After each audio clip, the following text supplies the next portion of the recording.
삶을 지도하고 있다고 하는군요. 그럼 왜 나는 너를 사랑하는가 중 제1장 낭만적 운명론 그 첫 번째 페이지부터 시작하겠습니다.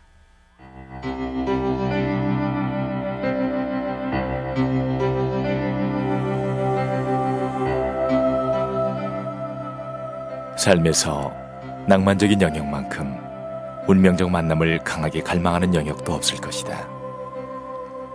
우리의 기도는 절대로 응답받을 수 없고 서로를 이해하지 못하는 비참한 순환에는 끝이 없을지도 모른다.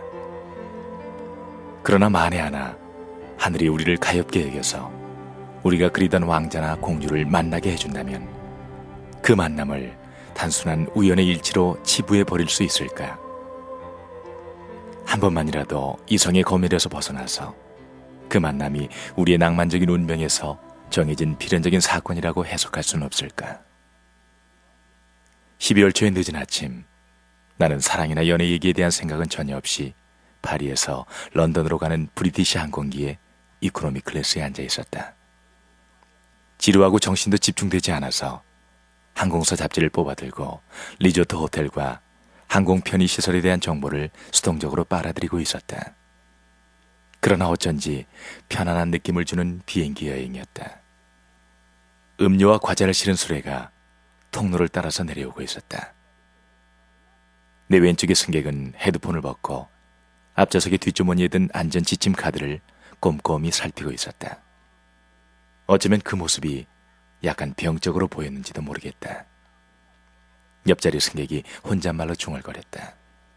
이놈의 것이 망가지면 우리 모두 죽을 텐데 도대체 이게 다 무슨 웃기는 소린지. 사람들을 안심시키려고 써놓은 거겠죠. 내가 대꾸했다. 그녀의 말을 들은 사람은 나밖에 없었으니까. 하긴 죽는 방법치고는 나쁘다고 할 수 없죠. 아주 빠르게 갈 테니까. 친척 아저씨 한 분이 비행기 사고로 돌아가셨죠. 아는 사람 가운데 비행기 사고로 돌아가신 분이 있나요? 그런 사람은 없었지만 대답할 틈이 없었다. 스튜어디스가 다가와서 점심을 주겠다고 했기 때문이다. 내가 오렌지 주스만 받고 맛없어 보이는 샌드위치는 거절하려고 하는데 옆자리 승객이 나에게 소곤거렸다. 그냥 받아두세요. 내가 먹을게요. 배고파 죽겠거든요. 밤색 머리카락은 단발로 쳐서 그녀는 목덜미가 드러나 있었다. 물기가 촉촉한 커다란 녹색 눈은 내 눈을 보려고 하지 않았다. 파란 블라우스 차림에 회색 카디건을 무릎 위에 올려놓고 있었다. 어깨는 약해 보일 정도로 살이 없었다. 손톱에 껍질이 벗겨진 것을 보니 자주 물어뜯는 버릇이 있는 것을 알 수 있었다. 내가 억지로 뺏어먹는 건 아니죠? 절대 아닙니다. 미안해요. 인사도 못했네요. 나는 클로이예요.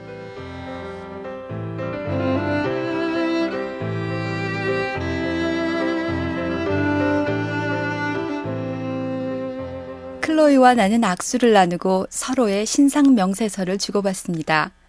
23살이고 소호에서 패션 잡지의 그래픽 디자이너로 일한 지 1년이 되는 클로이는 이슬링턴의 아파트에서 혼자 살고 있죠. 대화는 두서없이 이어졌고 서로의 성격을 엿볼 수 있게 되었죠. 얼마 후 비행기가 활주로에 닿았고 짐을 챙겨서 세관을 통과했을 때 나는 이미 클로이를 사랑하게 됩니다.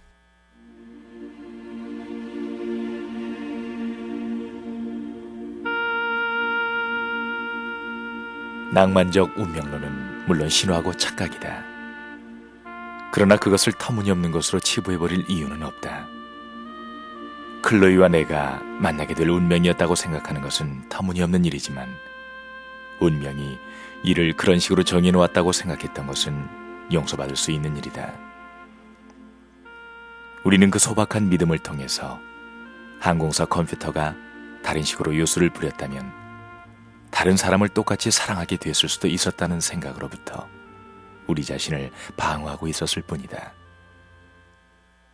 클로이가 내 삶에서 하게 된 역할을 다른 사람도 똑같이 해낼 수 있다고 어떻게 상상할 수 있단 말인가.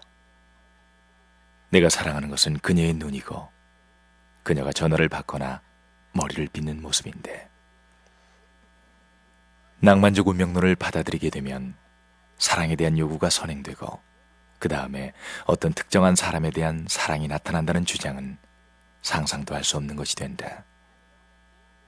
그러나 실제로 짝의 선택은 우리가 우연히 만나게 된 사람의 테두리에서 이루어질 수밖에 없다. 다른 테두리, 다른 비행기, 다른 역사적 시기나 사건이 주어진다면 내가 사랑하게 된 사람은 클로이가 아니었을 수도 있다. 그러나 내가 실제로 사랑하게 된 사람은 클로이였기 때문에 그런 생각은 머리에 들어오지도 않았다. 내 실수는 사랑을 하게 될 운명을 어떤 주어진 사람을 사랑할 운명과 혼동한 것이다. 그것은 사랑이 필연이 아니라 클로이가 필연이라고 생각하는 오류였다. 나는 이렇게 우리의 사랑 얘기의 발단을 운명론적으로 해석했는데 이것은 적어도 한 가지 사실은 증명해준다. 내가 클로이를 사랑했다는 것. 우리가 만나고 못 만나는 것은 결국 우연일 뿐이라고. 5840.82분의 1의 확률일 뿐이라고 느끼게 되는 순간은 동시에 그녀와 함께하는 삶의 절대적 필연성을 느끼지 않게 되는 순간, 즉 그녀에 대한 사랑이 끝나는 순간이기도 할 것이다.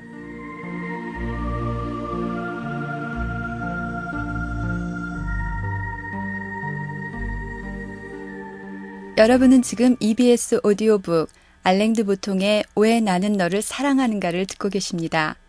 이어서 제2장 이상화라는 제목의 글 읽어볼까요? 공항에 짐 찾는 곳이에요. 컨베이어로 짐이 쏟아지기 시작했고요. 클로이는 광택이 나는 녹색 손잡이가 달린 분홍색 가방이 나오면 짐수레에 실어달라고 부탁한 후 화장실을 갑니다. 잠시 후 나는 클로이가 저쪽에서 걸어오는 걸 봅니다. 그녀는 왠지 고통스럽고 약간 불안해 보이는 표정이었는데요. 그게 그녀의 평상시 표정이라는 걸 곧 알게 되죠. 울 것 같은 그녀의 눈에는 곧 끔찍한 소식을 듣게 될 사람처럼 두려움이 담겨 있었고요. 나는 그녀를 위로해주고 싶다는 마음을 갖게 됩니다.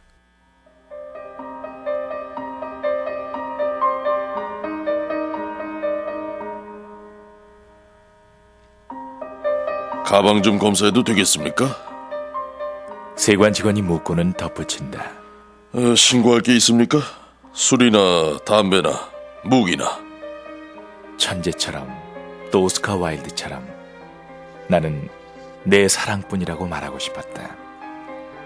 그러나 내 사랑은 죄가 아니었다. 적어도 아직은. 클로이가 물었다. 기다릴까요? 세관 직원이 물었다. 일행이십니까?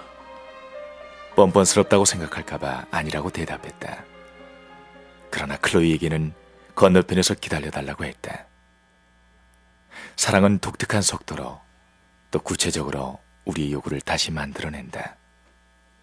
내가 세관 통과 의식에 짜증을 낸다는 것은 몇 시간 전만 해도 존재하는지도 몰랐던 클로이가 이미 나의 갈망의 대상이라는 지위에 올랐다는 의미였다. 나는 세관 너머에서 그녀가 보이지 않는다면 죽을 것 같은 느낌이었다. 아침 11시 30분에 내 인생에 들어왔을 뿐인 누군가 때문에 죽을 것 같은 느낌. 클로이는 밖에서 기다렸으나 우리는 1분도 안 돼서 다시 헤어졌다. 두 사람이 이야기를 계속할 것이냐 마느냐를 놓고 망설이는 그 어색한 순간. 언제 전화 한번 드리겠습니다. 내가 별일 아닌 듯이 말하고는 덧붙였다. 가방이라도 같이 사러 가죠 뭐. 그거 좋은 생각이에요. 내 번호는 알고 계세요? 예, 이미 외우고 있습니다. 가방 이름표에 써 있더군요. 탐정으로 나서실 걸 그랬네요. 만나서 반가웠어요. 시내로 들어가는 택시 안에서 나는 묘한 상실감, 슬픔을 느꼈다. 이것이 정말 사랑일까? 그러나 우리는 우리가 사랑하게 된 사람이 누구인지 모르는 상태에서 사랑에 빠질 수밖에 없다. 따라서 내가 심리적이고 인식론적인 수많은 의심을 무릅쓰고 내 마음 상태를 사랑이라고 불렀다면 그것은 아마 사랑이라는 단어는 절대 정확하게 사용될 수 없다는 믿음 때문이었을 것이다.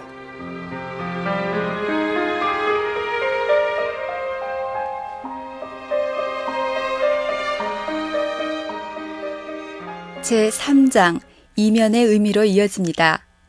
나는 끊임없이 클로이를 생각하는데요. 그건 그녀를 소유할 수 없었기 때문이었습니다. 나는 그녀에게 전화를 걸지만 그녀는 마치 비서처럼 몹시 바쁘니 기다려달라고 했고요. 결국 몇 마디도 나누지 못한 채 전화를 끊고 말죠.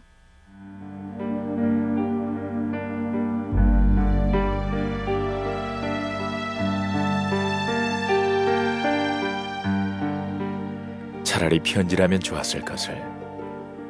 그녀가 일주일 뒤에 전화를 했을 때 나는 연습을 너무 많이 하는 바람에 준비했던 말을 제대로 하지 못했다. 나는 목욕탕에서 벌거벗은 채 어슬렁거리다가 면봉으로 귀를 후비며 욕조에 물이 흘러나가는 것을 지켜보다가 기습을 당했다. 목소리는 배우지 않는 한, 그래서 연기를 하지 않는 한 밑바탕 스케치일 수밖에 없다. 내 목소리에는 긴장, 흥분, 분노가 담겨 있었는데 만일 종이에 쓰는 글이었다면 나는 그것을 능숙하게 지워버렸을 것이다. 그러나 전화기는 워드 프로세서가 아니라서 말하는 사람에게 한 번의 기회밖에 주지 않았다. 나는 멍청하게 말을 이어갔다. 이거 반갑군요. 점심이나 저녁을 하죠. 아니면 다른 거라도. 아니면 하고 말할 때 목소리가 약간 갈라졌다. 이 단어를 글로 써놓았다면 말로 했을 때보다 얼마나 단단하게 느껴졌을까. 내가 필자였다면 견고하고 단단하고 문법적으로 강력해질 수 있었을 것이다. 그러나 그 자리에는 필자가 아니라 비틀거리고 물이 줄줄 흐르고 궁색하고 목소리가 갈라지는 화자밖에 없었다. 이번 주에는 점심은 못할 것 같아요. 그럼 저녁은 어때요? 저녁이요? 어디 보자. 글쎄. 지금 다이어리를 보고 있거든요. 그런데 그것도 어려울 것 같네요. 총리의 일정이라도 그 정도는 안 되겠습니다. 미안해요. 이쪽 형편이 워낙 나빠서요. 하지만 이러면 어때요? 오후를 한번 뺄 수 있나요? 오늘 오후에 내 사무실에서 만나 국립미술관을 한 바퀴 돌거나 뭐 다른 걸 해보는 거예요. 공원에 가도 좋고요. 구애 과정 내의 의문들, 모든 말과 행동에 말로 할 수 없는 이면과 관련된 의문들이 나를 따라다녔다. 베드퍼드 스트리트에 있는 그녀의 사무실에서 트라팔가 광장까지 함께 걸으면서 클로이는 무슨 생각을 했을까? 어떤 쪽이든 증거는 감질날 정도로 모호했다. 한편으론 한 주 전에 비행기에서 잠깐 만났을 뿐인 남자와 오후 근무를 빼먹고 미술관을 돌아다녀서 행복해 보였다. 그러나 다른 한편으로 우리의 동행을 예술과 건축에 대해서 지적인 토론을 할 기회 이상의 것으로 여긴다는 암시가 전혀 없었다. 어쩌면 이 모든 것이 그저 우정, 남자에 대한 여자의 모성적이고 성적 의미가 없는 유대일 뿐인지도 몰랐다. 순수와 공모의 중간에 걸려있는 클로이의 모든 행동에는 나를 미치게 만드는 의미들이 담겨 있었다. 그녀는 내가 그녀를 바란다는 것을 알까? 그녀도 나를 바랄까? 그녀의 문장의 끄트머리에서, 그녀의 웃음의 입꼬리에서 유혹의 흔적을 찾아낸 것 같은데 맞나? 아니면 나의 욕망이 선수의 얼굴에 투사된 것뿐일까?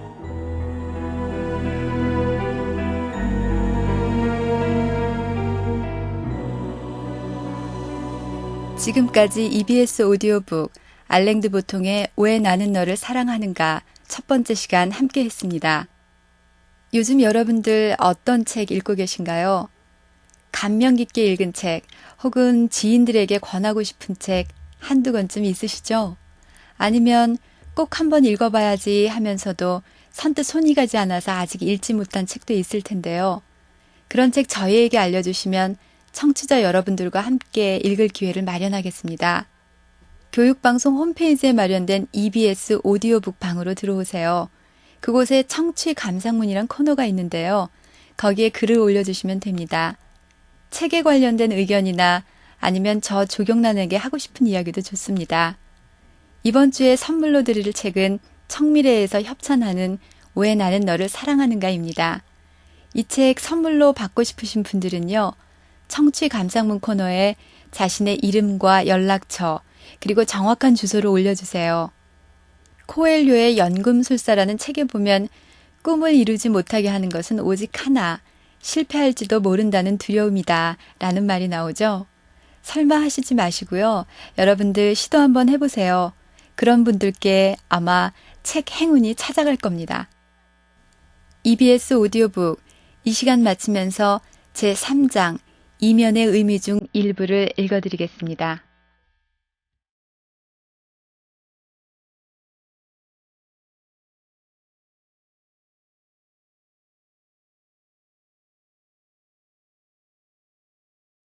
내가 오래 희망을 품을수록 내가 바라는 사람은 더 고귀해지고 완벽해지고 희망을 품을 만한 가치를 가지게 되었다. 이런 식으로 욕망의 충족이 지연되었기 때문에 그 대상은 더 바랄 만한 존재가 되었으며 즉각적인 만족에서는 절대 얻을 수 없는 자극을 주었다. 클로이가 그냥 자기 패를 펼쳤다면 게임의 매력은 사라졌을 것이다. 내가 아무리 속이 썩더라도 그런 일들은 말하지 않고 그대로 놓아두어야 한다는 것을 나도 인정했다. 가장 매력적인 사람은 곧바로 우리에게 입맞춤을 허락하는 사람이나 절대 우리에게 입맞춤을 허용하지 않는 사람이 아니라 수줍어하며 그 양극단 사이로 우리를 이끄는 사람이므로.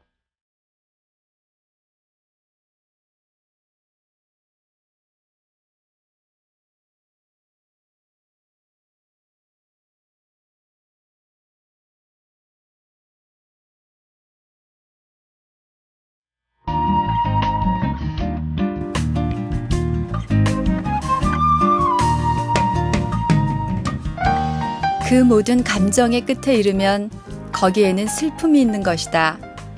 기쁨과 증오, 분노, 사랑, 모든 감정의 극단에 이르러 인간이 결국 슬퍼지는 것은 무엇 때문일까? 슬픔이란 인간이 자기 존재의 유한함을 자각하는 짧은 순간을 뜻하는 건지도 모른다.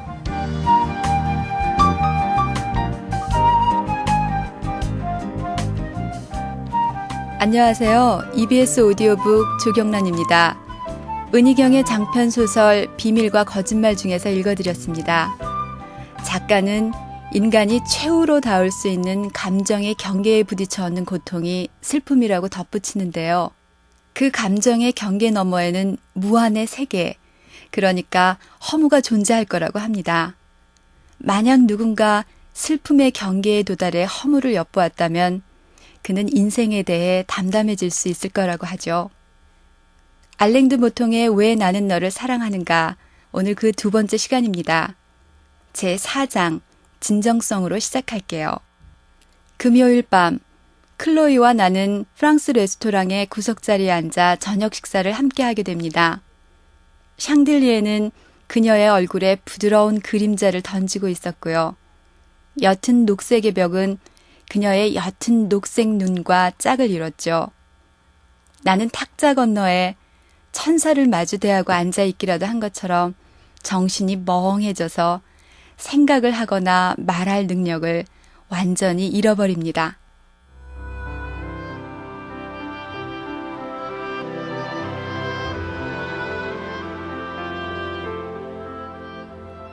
독창성이라는 것은 자신이 하는 말에 동의하지 않는 사람들을 소외시킬 위험이 있었기 때문에 나는 그쪽으로는 전혀 다가갈 수가 없었다. 클로이의 생각으로 판단되는 것에 나를 맞춰 나갈 뿐이었다. 그녀가 강인한 남자를 좋아하면 나는 강인해졌다. 그녀가 체스를 싫어하면 나도 체스를 싫어했다. 그녀가 연인에게서 원하는 것에 대한 나의 추측은 꼭 끼는 양복에 비유할 수 있었고, 나의 진짜 자아는 뚱뚱한 남자에 비유할 수 있었다. 그날 저녁은 뚱뚱한 남자가 자신에게 너무 작은 양복을 입으려고 기를 쓰는 과정이라고 할 수 있었다. 몸에 맞지 않는 작은 양복을 입은 뚱뚱한 남자가 어떻게 자연스러울 수 있을까? 옷이 뜯어질까 두려워 숨을 죽인 채 꼼짝도 못하고 앉아서 무사히 저녁 시간이 지나가기를 기도할 수밖에 없었다. 나는 사랑 때문에 불구가 되었다. 클로이는 다른 고민에 빠져 있었다. 디저트를 먹을 시간이었기 때문이다. 그녀에게는 한 가지 선택밖에 없었지만 욕망은 한 가지가 넘었다. 초콜릿이 나을까요? 캐러멜이 나을까요? 이마에 죄책감의 흔적이 드러났다. 그녀가 덧붙였다. 하나씩 시킨 다음에 나누어 먹을 수도 있겠네요. 나는 둘 다 먹고 싶지 않았다. 그러나 그것은 중요한 문제가 아니었다. 나는 초콜릿을 정말 좋아해요. 어떠세요? 클로이는 이렇게 묻더니 덧붙였다. 나는 초콜릿을 좋아하지 않는 사람을 이해할 수가 없어요. 전에 어떤 남자를 사귄 적이 있는데 나는 그 사람하고는 한 번도 편안했던 적이 없어요. 이유를 알 수가 없었죠. 그러다 어느 날 모든 것이 분명해졌어요. 그 사람이 초콜릿을 좋아하지 않았던 거예요. 아니, 그냥 좋아하지 않는 정도가 아니라 정말로 싫어했어요. 그 점이 분명해지자 짐작하시겠지만 우리가 헤어져야 한다는 것도 분명해졌어요.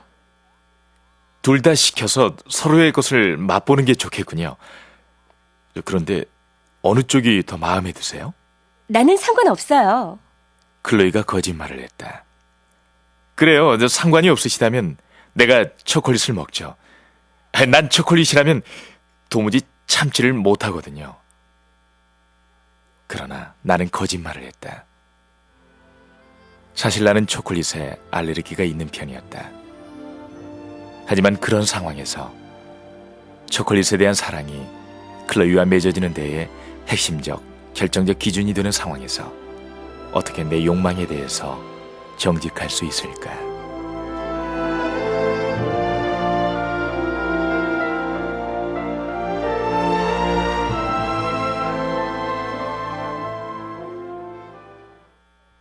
이런 것을 바로 사랑의 거짓말이라고 말할까요? 저녁 식사를 마치고 나는 클로이를 집에 데려다 줍니다. 긴장된 자리에서의 식사와 알레르기의 요인인 초콜릿까지 잔뜩 먹은 탓에 탈이 난 나는 클로이의 집에 들를 수밖에 없었죠. 나는 클로이를 따라서 거실로 들어갔고 그곳에서 목욕탕으로 안내를 받았습니다. 잠시 후 밖으로 나온 나는 곧 다시 만나고 싶다고, 크리스마스 휴가가 끝나면 전화하겠다고 말한 후 떠나려고 합니다. 하지만 그녀는 나를 두 팔로 끌어안았고 인류 역사상 가장 길고 아름다운 입맞춤에 이어 그녀와 나는 침실로 갑니다. 제5장 정신과 육체로 넘어갑니다.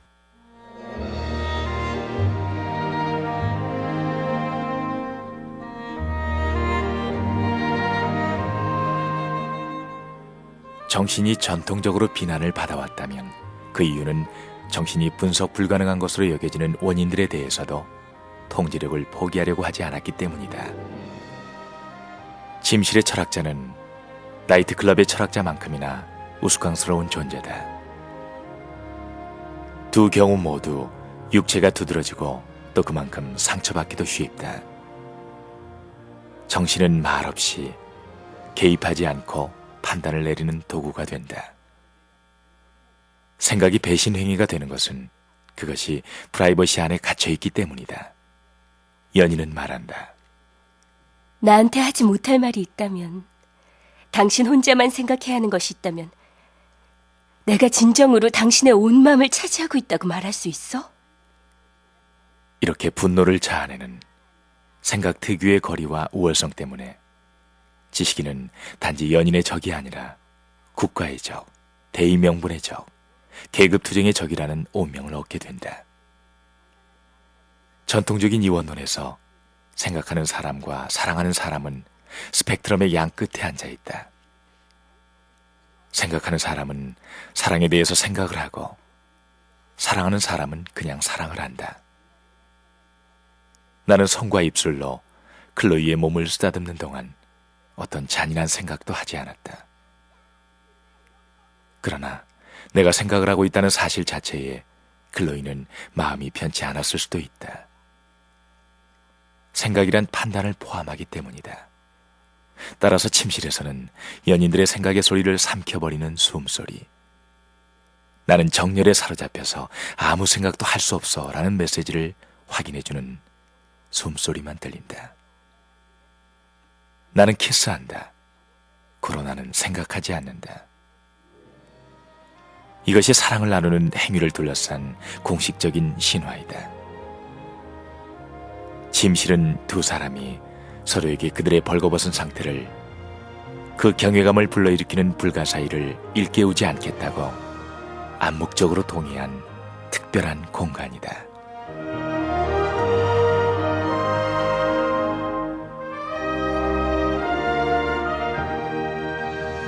여러분은 지금 EBS 오디오북 알랭드 보통의 왜 나는 너를 사랑하는가를 듣고 계십니다. 다음 날 잠에서 깬 나는 목욕탕으로 머리를 감으러 간 클로이의 침대에 누워서 그녀의 방을 둘러봅니다. 그리곤 곧 방 안에 있는 모든 것을 사랑하게 되죠. 목욕탕에서 나온 클로이는 내가 샤워를 하는 동안 잔치상처럼 푸짐한 아침을 마련해 놓습니다.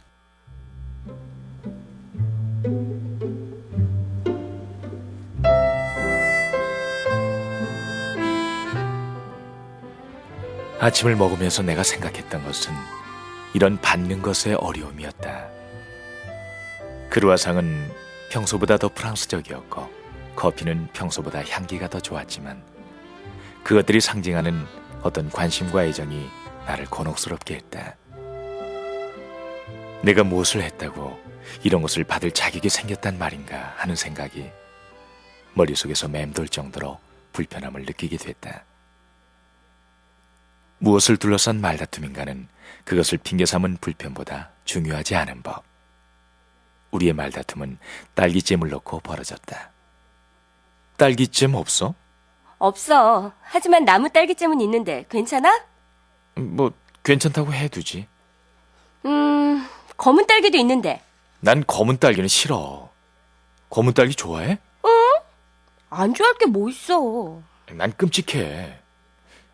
그러니까 괜찮은 잼이 없다 이거지? 나 같으면 그런 식으로 말하지 않을 것 같은데. 지금 식탁 위에 잼이 5가지나 있어. 단지 네가 좋아하는 게 없다 뿐이지. 알겠어. 가게가 멀어? 지금 나갔다 오면 다 식을 거야. 갔다 올래. 대체 왜 그래? 왜 그러긴. 내가 뭘 어쨌는데. 난 잼이 필요할 뿐이야. 왜 그렇게 대책 없이 굴어? 아침 식사를 이만큼 준비했는데 고작 잼 하나 없다고 이런 난리를 피우다니.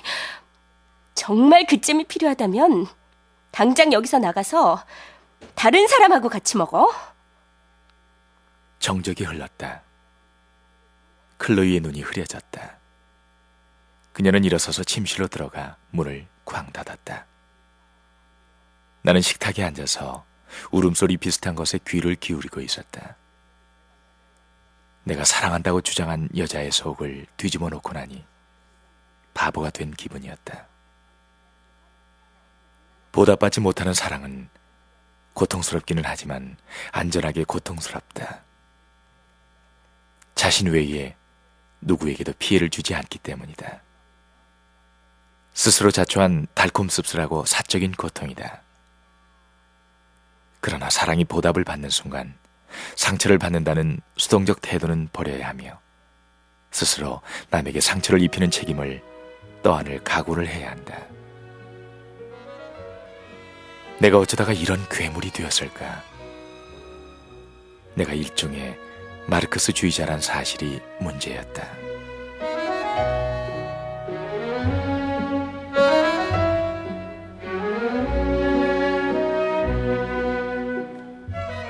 여기서 말하는 마르크스는 미국의 희극인인 그루초 마르크스입니다. 그르초 마르크스는 자신과 같은 사람을 회원으로 받아줄 클럽에는 가입할 생각이 없다는 농담을 했는데요. 이 농담은 사랑에도 적용된다고 하죠. 사랑을 바라지만 자신의 진정한 자아가 드러나면 상대가 실망할 것이라는 두려움 때문에 사랑을 받아들이는 것은 불가능하다. 바로 이것이 마르크스주의의 고전적인 사고방식이죠. 자, 이제 제7장 틀린 음정으로 넘어가 볼까요?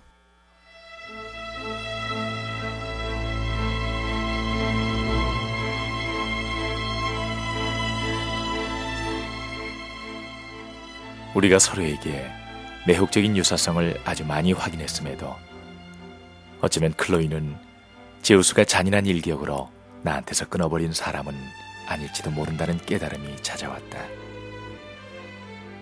3월 중순쯤 그녀가 나에게 새 구두를 보여주었을 때였다.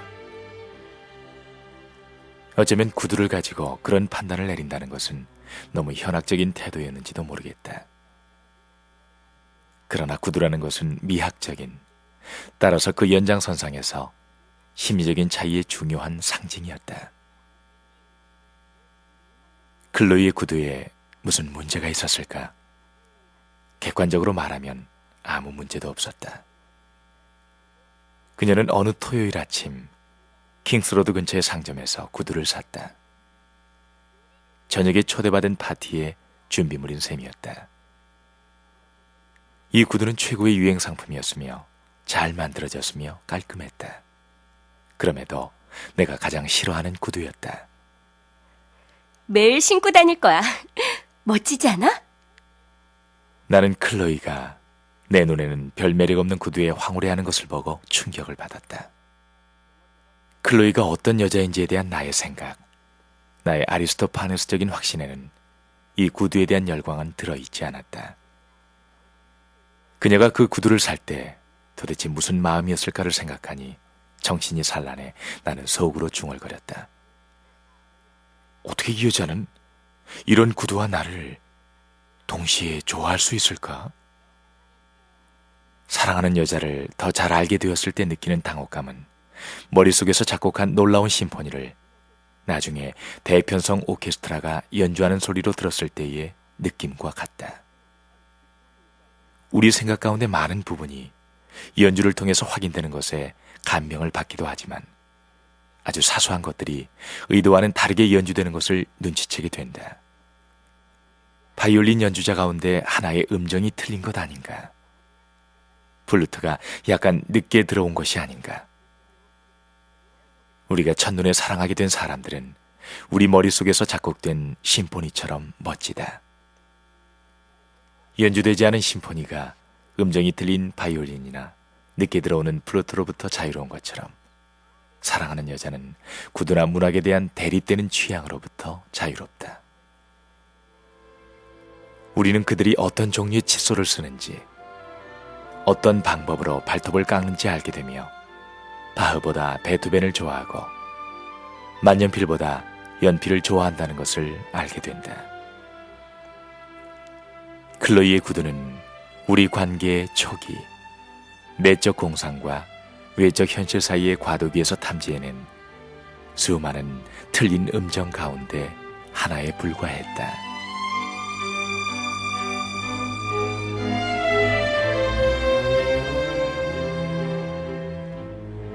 EBS 오디오북 알랭드 보통의 왜 나는 너를 사랑하는가 두 번째 시간이었어요. EBS 오디오북에서는요, 청취자 여러분의 의견을 기다리고 있습니다. 프로그램 들으시면서 이런 점은 이렇게 보완되면 좋겠다 하는 의견 있으시죠? 그런 얘기 해주세요. 또 재미있게 잘 읽어서 많은 사람들에게 그 감동을 나눠주고 싶은 책도 있을 텐데요. 그런 책을 소개해 주셔도 좋고요. 또 꼭 한번 읽고 싶은데 여러 가지 이유로 혼자 읽기가 좀 그렇다 하는 책들도 알려주시면 방송을 통해서 함께 읽는 시간 마련하겠습니다. 그리고 저에게 하고 싶은 이야기도 많이 올려주세요. 이번 주 책 선물은 청미래에서 협찬한 왜 나는 너를 사랑하는가입니다. 이 책은 청취 감상문 코너에 의견을 올려주신 분들 중에서 추첨을 통해서 보내드리려고 해요. 특히 이름과 연락처, 그리고 정확한 주소를 적는 것 잊으면 안 되겠죠. 사연은요, www.ebs.co.kr EBS 홈페이지에 마련된 EBS 오디오북 방의 청취 감상문 코너에 올려주시면 됩니다. 많은 참여 부탁드릴게요. 끝으로 제7장 틀린 음정 중에서 일부를 읽어드리면서 이 시간 마치겠습니다.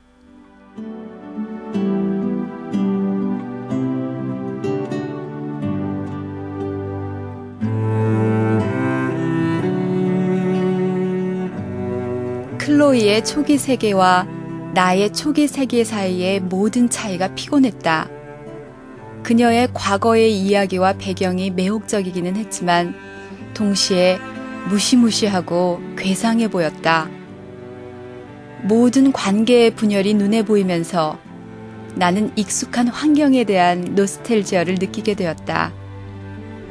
어쩌면 그 순간 나는 내가 앞으로 클로이에게서 발견할 모든 차이를 생각하며 그녀는 그녀고 나는 나일 그 모든 시간, 우리의 세계관이 양립할 수 없는 시간을 생각하며 두려움을 느꼈는지도 모르겠다. 나는 마치 길 잃은 아이처럼 내가 이미 온전히 이해하고 있는 사람, 그 집, 부모, 역사의 색다른 점까지 이미 이해하고 있는 사람을 갈망했다.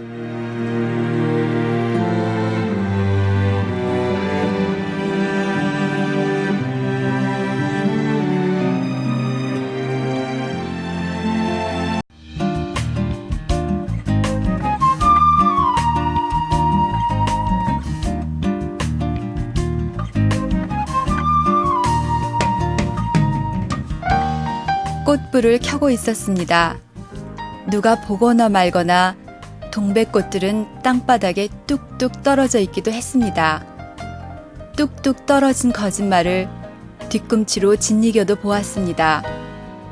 짓이겨도 새빨간 거짓말처럼 이 세상에는 봄이 오고 있었습니다.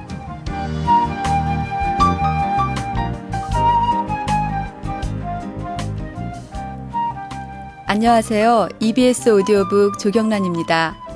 정량의 시 꽃불 중에서 일부를 읽어드렸어요. 누가 보거나 말거나 꽃송이채 땅바닥에 뚝뚝 떨어져 있던 동백꽃들. 몇 년 전에 선운사에 가서 봤던 그 선연한 풍경이 다시 보고 싶어지네요. 봄인데 지금 여러분들은 어떤 꽃을 보고 계신가요? 알랭드 보통의 왜 나는 너를 사랑하는가 세 번째 시간입니다. 오늘은 제8장 사랑이냐 자유주의자냐로 시작해 볼게요.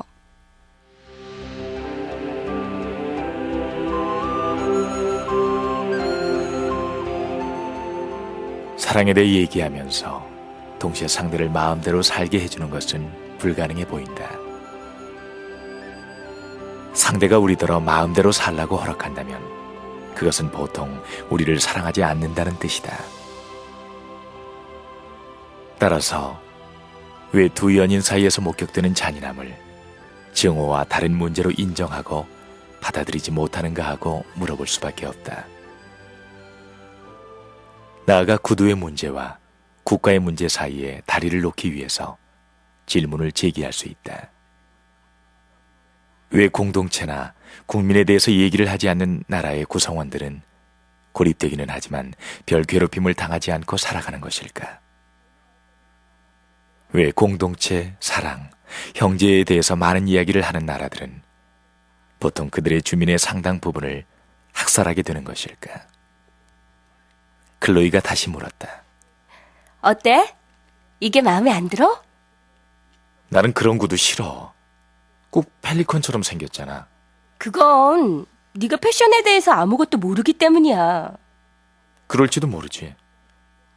그래도 끔찍한 구두는 보면 알아. 이건 끔찍하지 않아. 사실을 직시해, 클로이. 그건 아주 끔찍해. 나는 그게 오늘 밤 파티에 어울린다고 생각하지 않아. 내가 그 파티 때문에 이 구두를 산 건데도 그렇게 말할 수 있다 이거지? 그럼 신어. 이제 어떻게 신으란 말이야? 조금 전에 이걸 신으면 펠리컨처럼 보인다고 했잖아.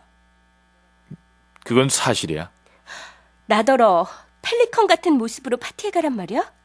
그래서 내가 미리 그게 끔찍하다고 말하는 거 아니야. 글쎄, 혼자만 생각하고 있지 왜 말했어? 너한테 관심이 있으니까. 네가 역겨운 구두를 샀을 때는 누군가 말해주는 사람이 있어야지. 그런데 내가 무슨 말을 하든 그게 왜 그렇게 중요한 거야? 나는 네가 좋아할 거라고 기대하고 이 구두를 샀단 말이야. 그런데 지금 내가 이걸 신으면 외계인처럼 보일 거라고 말하고 있잖아. 왜 내가 하는 일은 늘 다 틀린 거지? 너는 내 구두마저도 마음에 들지 않는다는 거잖아. 하지만 그 밖에 다른 것은 거의 다 좋아하는데. 그럼 왜 구두는 좀 모른 채 해주면 안 되는 거야? 너는 좀 더 좋은 걸 신을 자격이 있으니까. 우리의 말다툼에는 사랑과 자유주의의 역설이 담겨 있었다.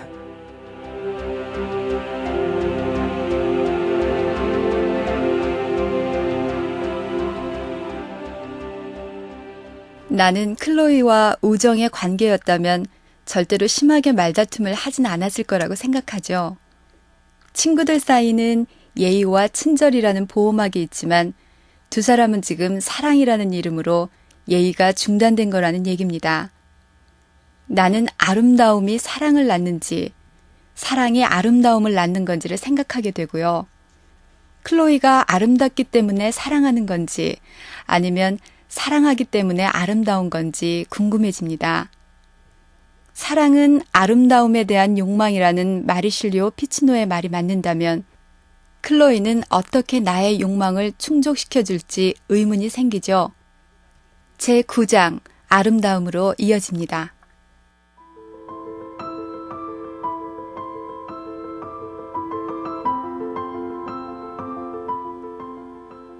내가 클로이에게 끌린 과정에서 특이한 점은 내가 누가 봐도 뻔한 욕망의 표적들이라기보다는 플라톤적 관점에서 그녀를 생각하는 사람이라면 불완전하다고 생각했을지도 모르는 이목구비의 특징에 매력을 느꼈다는 점이다.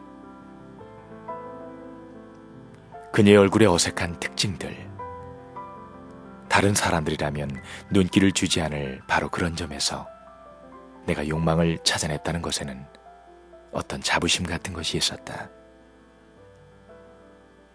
예를 들면 나는 그녀의 두 앞니 사이의 틈을 이상적인 배열로부터의 불쾌한 일탈이라고 보는 것이 아니라 치아의 완벽한 독창성으로 그리고 사랑할 가치가 있는 방식으로 재배치하는 것으로 보았다. 나는 그녀의 치아 사이의 틈에 그냥 무심한 것이 아니라 적극적으로 그것을 예뻐했다. 마르셀 프루스트는 고전적으로 아름다운 여자는 남자에게 상상력의 여지를 남기지 않는다고 갈파했다. 클로이의 치아 사이의 틈이 나에게 그렇게 유혹적으로 보인 것은 그것이 아마 나의 상상력을 자극했기 때문일 것이다. 내 상상력은 그 좁은 공간에서 노는 것을 즐겼다. 그녀의 아름다움은 헝클어져 있었기 때문에 창조적 재배치가 가능했다. 그녀의 얼굴에는 미의 증거와 추의 증거가 모두 있었기 때문에 나의 상상력은 아름다움의 위태위태한 실마리를 붙들고 놓지 않는 역할을 맡을 수 있었다. 클로이의 얼굴은 그 모호함 때문에 비트겐슈타인의 오리 토끼와 비교할 수 있었다. 그 그림에 오리와 토끼가 둘 다 들어있는 것처럼 보이듯이 클로이의 이목구비에도 두 얼굴이 담겨있는 것 같았다. 비트겐슈타인의 그림에서는 보는 사람의 태도에 따라서 많은 것이 달라진다. 상상력의 오리를 찾으면 그는 오리를 보게 될 것이다.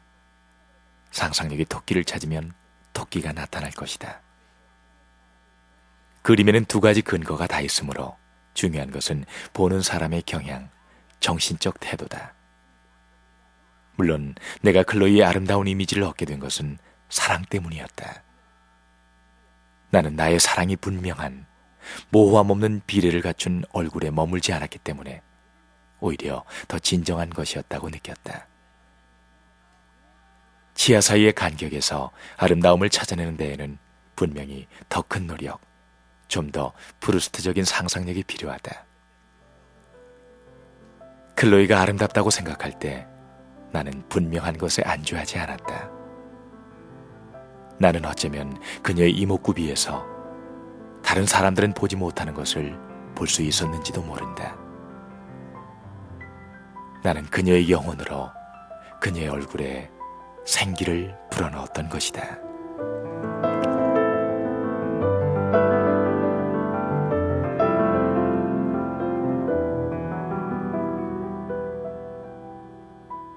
여러분은 지금 EBS 오디오북 알랭드 보통의 왜 나는 너를 사랑하는가를 듣고 계십니다. 5월 중순, 클로이는 24번째 생일을 맞게 됩니다. 그녀는 피카딜리의 한 가게에 진열된 빨간 풀오버 스웨터와 관련해서 나에게 암시를 줬어요. 나는 그 스웨터를 사서 포장을 하죠. 그 선물과 함께 줄 카드를 쓰던 나는 내가 그녀에게 한 번도 사랑한다고 말한 적이 없다는 걸 깨닫게 됩니다. 그럼에도 불구하고 기린 그림이 있는 카드가 사랑을 말하기에 적당하지 않다는 생각에 저녁 식사 때까지 기다려보자는 결론을 내리죠.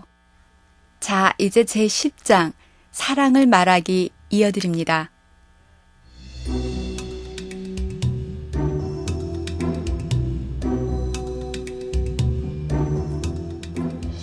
식당은 더없이 낭만적이었다. 라오춘의 우리 주위에는 모두 우리처럼 보이는 쌍쌍이 손을 쥐고 포도주를 마시고 서툴게 젓가락질을 했다. 클로이가 말했다. 이제 좀 살겠네. 배가 고프긴 고팠나 봐. 하루 종일 무척 우울했어. 왜? 생일이란 게 죽음을 떠올리게 하는데도 억지로 즐거운 척 해야 되잖아. 그런데 이번 생일은 그렇게 나쁘지 않았어. 사실 아주 괜찮았지? 친구가 도와준 덕분에. 그녀는 나를 올려다보며 웃음을 지었다. 내가 작년 오늘 어디 있었는지 알아? 몰라. 어디 있었어? 끔찍한 숙모하고 함께 저녁을 먹으러 나갔어. 아찔했지. 나는 연신 화장실에 가서 울었어. 내 생일인데도 나를 초대해준 유일한 사람이 숙모인데다가 그 숙모는 어떻게 너같이 좋은 여자애가 아직도 배필을 못 만났는지 모르겠다고 떠들어대니. 따라서 너하고 만난 것도 과히 나쁜 일은 아닌 것 같아. 그녀는 정말 사랑스러웠다. 하지만 어떻게 그 얘기를 하면서 내가 느끼는 매력은 독특하다는 것을 전달할 수 있을까?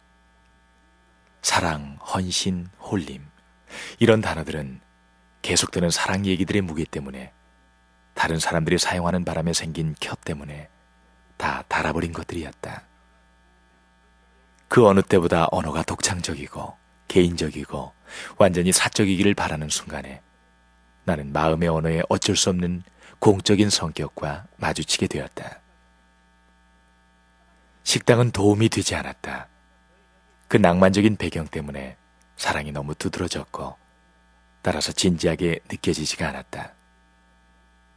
낭만은 저자의 의도와 언어 사이의 끈을 약화시켰다.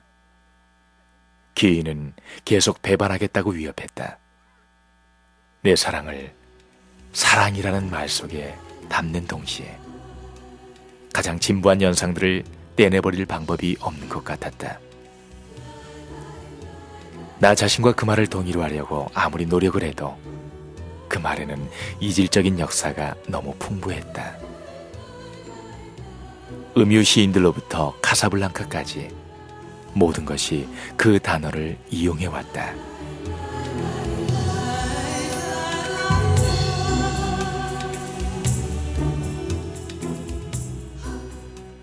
(6월) 첫 주부터 여름이 시작되면서 런던은 지중해의 도시처럼 변하죠.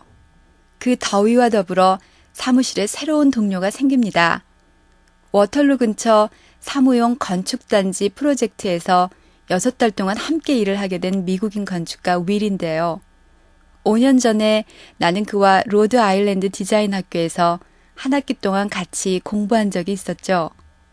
그는 탐험가처럼 울퉁불퉁한 얼굴에 대담한 미소가 떠나지 않는 사람입니다.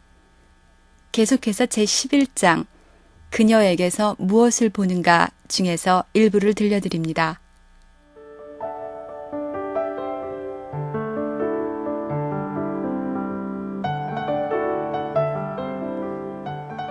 윌이 커피를 마시면서 이렇게 물었다. 그 요즘 만나는 사람 없어? 설마 아직도 그 여자를 만나고 있는 건 아니겠지? 그 여자 이름이 뭐더라? 아니야. 그 여자와는 오래전에 끝났지. 지금 심각하게 사귀는 여자가 있어. 잘 됐네. 얘기 좀 해봐. 한번 만나서 저녁이나 같이 해. 좋지. 어쨌든 얘기 좀 해봐. 클로이, 24살, 그래픽 디자이너. 똑똑하고 아름답고 아주 재미있고. 멋지군. 넌 어때? 사실 별로 말할 게 없어. UCLA 출신 여자하고 사귀었는데 서로 상대방의 머릿속을 차지하기 시작하더라고. 그래서 둘 다 비상줄을 당겨버렸지. 아직 둘 다 심각한 관계를 시작할 준비가 돼 있지 않았거든. 그래서 클로이 얘기나 더 해봐. 그 여자한테서 뭘 본 건데? 내가 그녀에게서 무엇을 봤을까? 그날 저녁 세이프웨이 한가운데에서 클로이가 계산대에 서서 식료품을 비닐봉투에 요령 있게 꾸려 넣는 모습을 넋을 잃고 바라보고 있을 때 다시 그 질문이 떠올랐다. 나는 그녀의 이런 사소한 동작에서도 매력을 느꼈다. 모든 것을 그녀가 완벽하다는 증거로 받아들일 자세가 돼 있었기 때문이다. 나는 그녀에게서 무엇을 보았을까? 거의 모든 것을 보았다. 잠시 나는 요구르트 병이 되어 그녀의 부드럽고 사려 깊은 처리 절차에 따라서 쇼핑백의 참치캔과 올리브 기름병 사이에 들어가 자리를 잡는 공상을 했다. 내 공상과 어울리지 않는 슈퍼마켓의 사무적인 분위기를 보고서야 나는 내 낭만적 비용이 얼마나 깊은지를 깨달았다. 차로 돌아가면서 나는 클로이가 식료품을 사는 일을 아주 귀엽게 처리하더라고 칭찬해 주었다. 멍청한 소리 말고 트렁크나 열어. 열쇠는 내 가방에 있어. 어울리지 않는 곳에서 매력을 찾아내는 것은 뻔한 것에 현혹되지 않겠다는 것이다. 두 눈이나 모양이 제대로 갖추어진 입에서 매력을 찾는 것은 쉬운 일이다. 그러나 슈퍼마켓 계산대 위에서 움직이는 여자의 손에서 매력을 찾아내는 것은 얼마나 어려운가.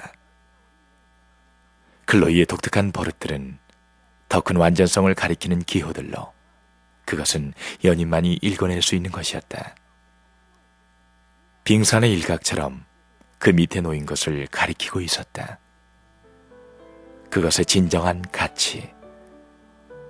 호기심이 덜한 사람이나 사랑이 덜한 사람에게는 당연히 의미 없어 보일 가치를 발견하기 위해서 바로 연인이 필요한 것이 아닐까.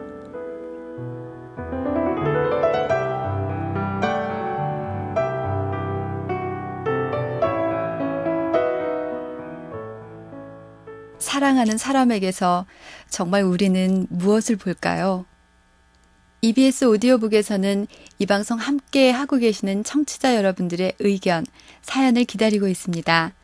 방송 들으시면서 느낀 점이나 바라는 점, 아쉬운 점, 또는 어떤 책을 함께 읽었으면 좋겠다 등등 어떤 내용이든지 좋습니다. 인터넷 주소창에 교육방송 치시고요. 교육방송 홈페이지에서 EBS 오디오북 방을 찾아오세요. 그곳에 저희가 방송할 책의 목록이나 서평 등도 올려놓고 있으니까요.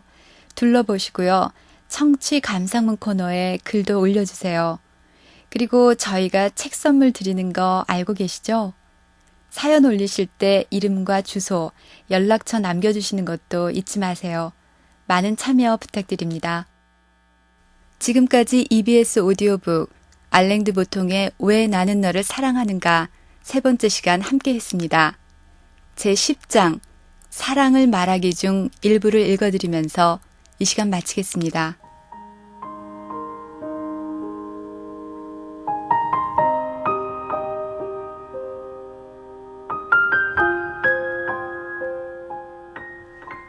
의미론적 관점에서는 설명할 수 없지만 갑자기 나는 클로이를 사랑하는 것이 아니라 마시멜로 한다는 것이 분명해졌다.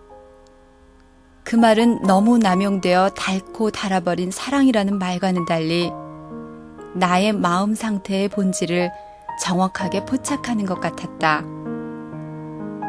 더 불가해한 일이지만 내가 클로이의 손을 잡고 아주 중요한 이야기가 있다고, 나는 너를 마시멜로 한다고 말하자 그녀는 그것이 자기 평생 들어본 가장 달콤한 말이라고 대답했다. 그때부터 사랑은 적어도 클로이와 나에게는 이제 단순히 사랑이 아니었다.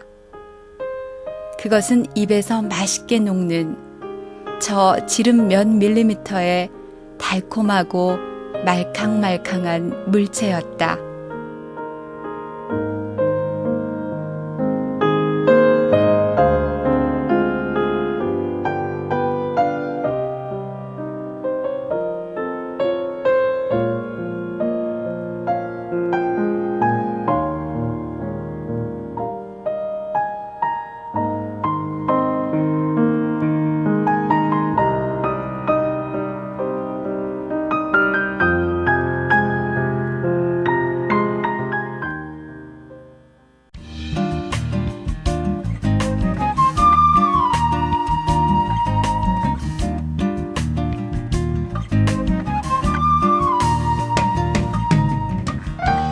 하나의 새로운 색깔을 발명하는 것이 화가에게 있어서는 낙원의 기쁨인 것이다.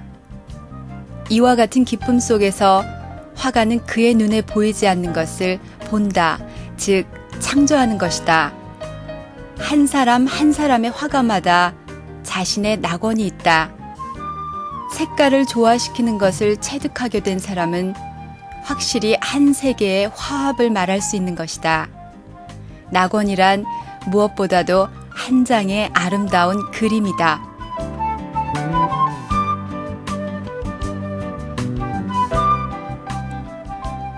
안녕하세요. EBS 오디오북 조경란입니다. 프랑스의 시인이자 철학자인 가스통 바슐라르의 꿈꿀 권리 중에서 읽어드렸습니다.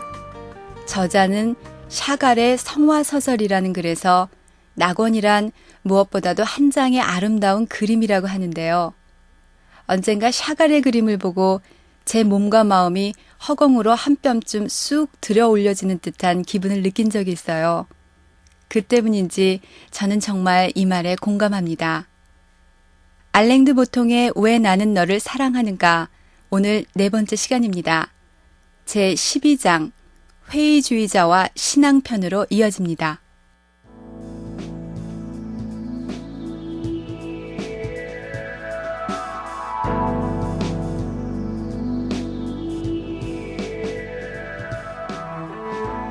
착각으로부터 지식으로 향하는 길을 따르는 것이 유익하다는 소크라테스적인 가정을 단순히 인식론적 관점이 아니라 도덕적 관점에서 문제 삼기까지는 2300년이 걸렸다. 물론 아리스토텔레스에서 칸트에 이르기까지 진리에 이르는 길을 놓고 플라톤을 비판했다. 그러나 아무도 그 작업의 가치에 대해서 심각하게 의문을 제기하지는 않았다. 그러나 프리드리 니체는 선악의 피 안에서 마침내 핵심을 움켜쥐고 이렇게 물었다. 우리 가운데 무엇이 진정 진리를 원하는가? 우리는 이 의지의 가치에 대해서 물었다. 우리가 진리를 원한다고 해보자. 왜 비진리가 아니라 진리인가? 왜 불확실함이 아니라 진리인가? 심지어 왜 무지가 아니라 진리인가?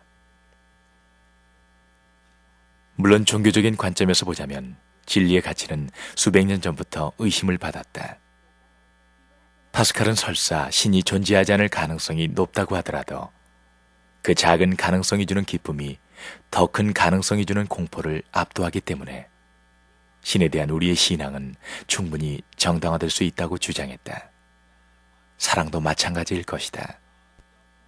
연인들은 오랫동안 철학자 노릇을 할 수가 없다.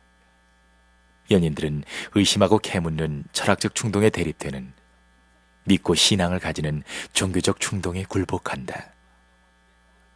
연인들은 사랑 없이 의심을 하는 것보다는 틀려도 사랑을 하는 모험을 더 좋아한다.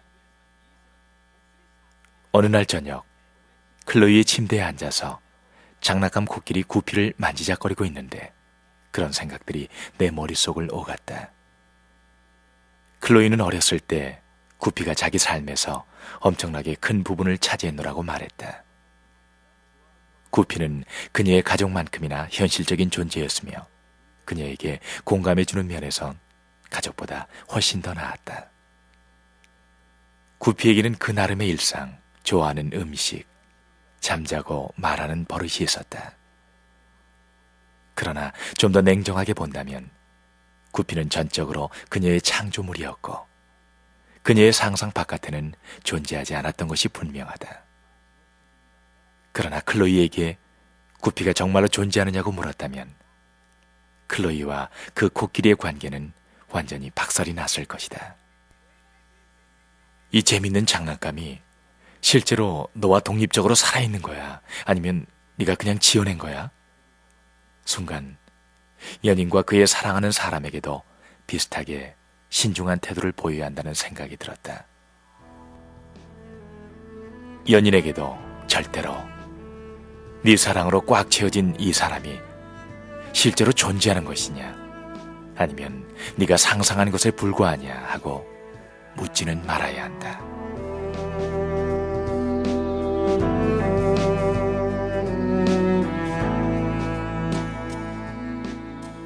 나는 클로이와 함께 있음으로 해서 내 삶이 의미 있어진다고 생각하는데요. 클로이는 자신은 혼자 살지 않으면 녹아버리는 사람이라고 하죠. 이건 그녀의 심리적인 문제라고 합니다. 그녀 자신이 나를 원하지 않는 게 아니라 나만을 원한다는 것, 자신에게 남은 것이 아무것도 없다는 사실을 알게 되는 것이 두려운 거라고 말하는데요. 그녀는 이것 역시 자신의 한 부분으로 생각하고 이해해달라고 합니다. 제13장 친밀성 중에서 일부를 들려드립니다.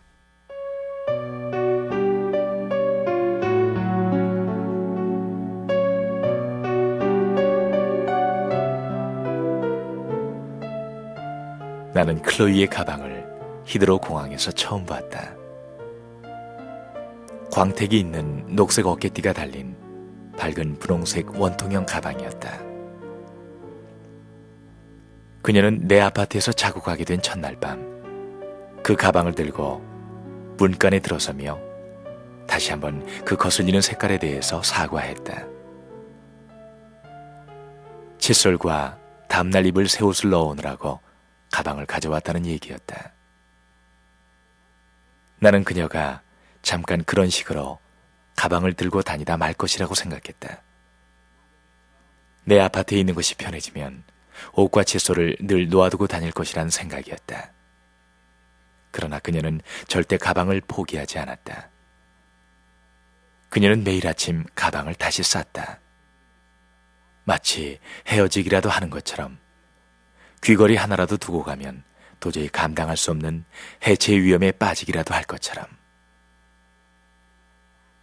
그녀는 해체에 대해서 자주 얘기했다.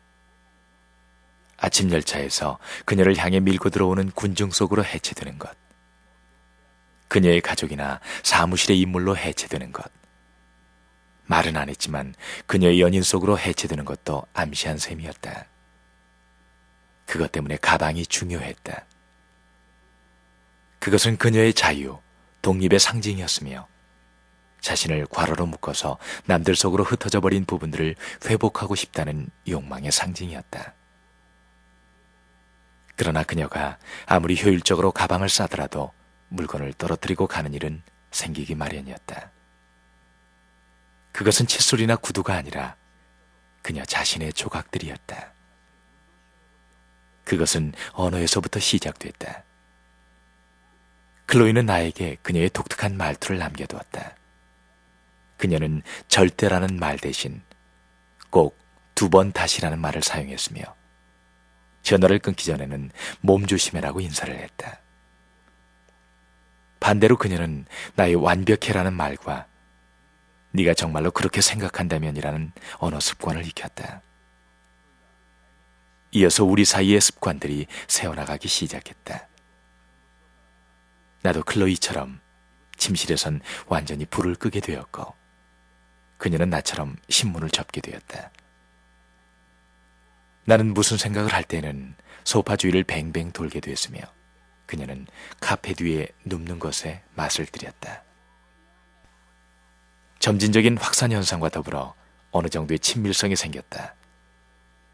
친밀성이란 우리 사이의 접경지대를 엄격하게 순찰하지 않는 상태, 브라운 밀입자들의 자유로운 통과를 허용하는 상태였다. 몸은 더 이상 상대의 눈을 느끼지 않았다.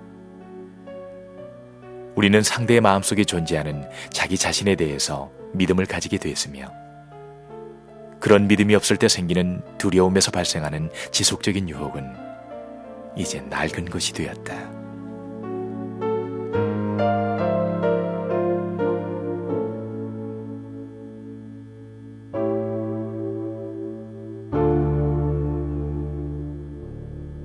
여러분은 지금 EBS 오디오북 알랭드 보통의 왜 나는 너를 사랑하는가를 듣고 계십니다. 클로이와 나는 수많은 공동의 경험을 갖게 됨에 따라 둘만의 언어를 공유하고 또 유대관계를 강화해 나가게 되죠. 이런 과정을 통해서 두 사람은 둘만이 부르는 이름이나 언어, 행동의 의미 같은 것들을 만들어냅니다. 이것은 그들 관계의 접착제 역할을 했는데요. 이것들은 클로이와 내가 한 집에서 살고 있진 않지만 둘만이 공유하는 하나의 세계를 창조했다는 생각을 갖게 해주었죠. 다음은 제14장, 나의 확인입니다.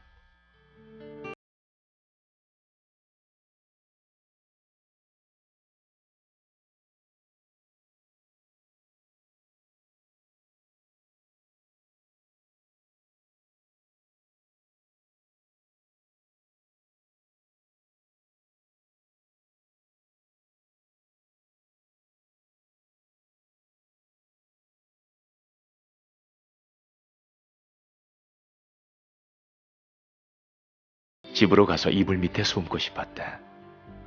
그러나 딱히 피해야 할 대상이 없었기 때문에 그 충동에 저항하고 있었다. 오래전부터 일요일 저녁이면 우울했다. 죽음, 끝내지 못한 일, 죄, 상실이 떠올랐다. 우리는 말없이 앉아 있었다. 클로이는 신문을 읽었고 나는 창밖의 차량과 사람들을 물끄러미 바라보고 있었다. 갑자기 클로이가 내 쪽으로 몸을 기울이더니 입을 맞추며 속삭였다. 또 길 잃은 고아 같은 표정을 짓고 있네.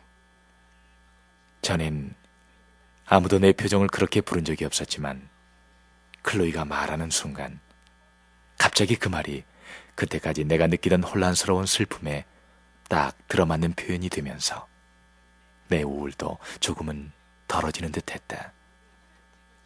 나는 그 말 때문에 내가 스스로 정리할 수 없었던 느낌을 그녀가 알고 있다는 것 때문에 그녀가 기꺼이 내 세계로 들어와 나 대신 그것을 객관화해 주었기 때문에 나는 그녀에게 강렬한 그리고 어쩌면 균형이 잡히지 않은 사랑을 느꼈다. 고아에게 고아라고 말해줌으로써 집으로 돌려보내주는 것에 대한 고마움이었다. 어쩌면 우리가 존재한다는 것을 보아주는 사람이 나타날 때까지 우리는 사실상 존재하지 않는다는 말이 맞는지도 모른다. 우리가 하는 말을 이해하는 사람이 나타날 때까지 우리는 제대로 말을 할 수 없다는 것도, 본질적으로 우리는 사랑을 받기 전에는 온전하게 살아있는 것이 아니다. 혼자서는 절대로 성격이 형성되지 않는다. 스탕달의 말이다. 성격의 기원은 자신에 대한 다른 사람들의 반응에 있다는 의미다. 나라는 것은 완전한 구조가 아니기 때문에 그 유동성에 남들이 윤곽을 제공할 필요가 있다는 것이다. 나에게는 내 역사를 짊어지고 나가는 것을 도와줄 다른 사람이 필요하다. 나 자신만큼 나를 잘 아는 사람. 때론 나보다 더 잘 아는 사람이 필요하다. 사랑이 없으면 우리는 제대로 된 정체성을 소유할 능력을 상실한다. 사랑 안에서 자아가 지속적으로 확인되기 때문이다.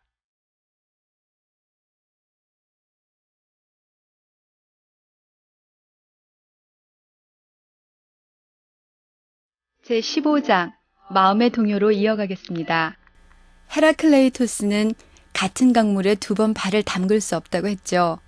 하지만 강이라는 단어가 변하지 않는다면 우리는 같은 강물에 발을 담근 것처럼 보인다는 사실은 무시하고 있다는 겁니다. 여기에는 중요한 의미가 담겨 있어요.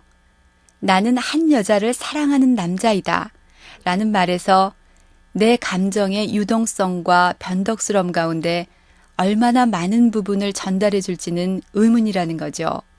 그리고 그 말 속에는 이 사랑과 얽혀 있는 그 모든 배신과 권태, 그리고 짜증, 무관심이 들어설 공간이 없겠죠. 그렇다면 도대체 어떤 말이 지금의 내 상태를 정확하게 반영할 수 있을까요?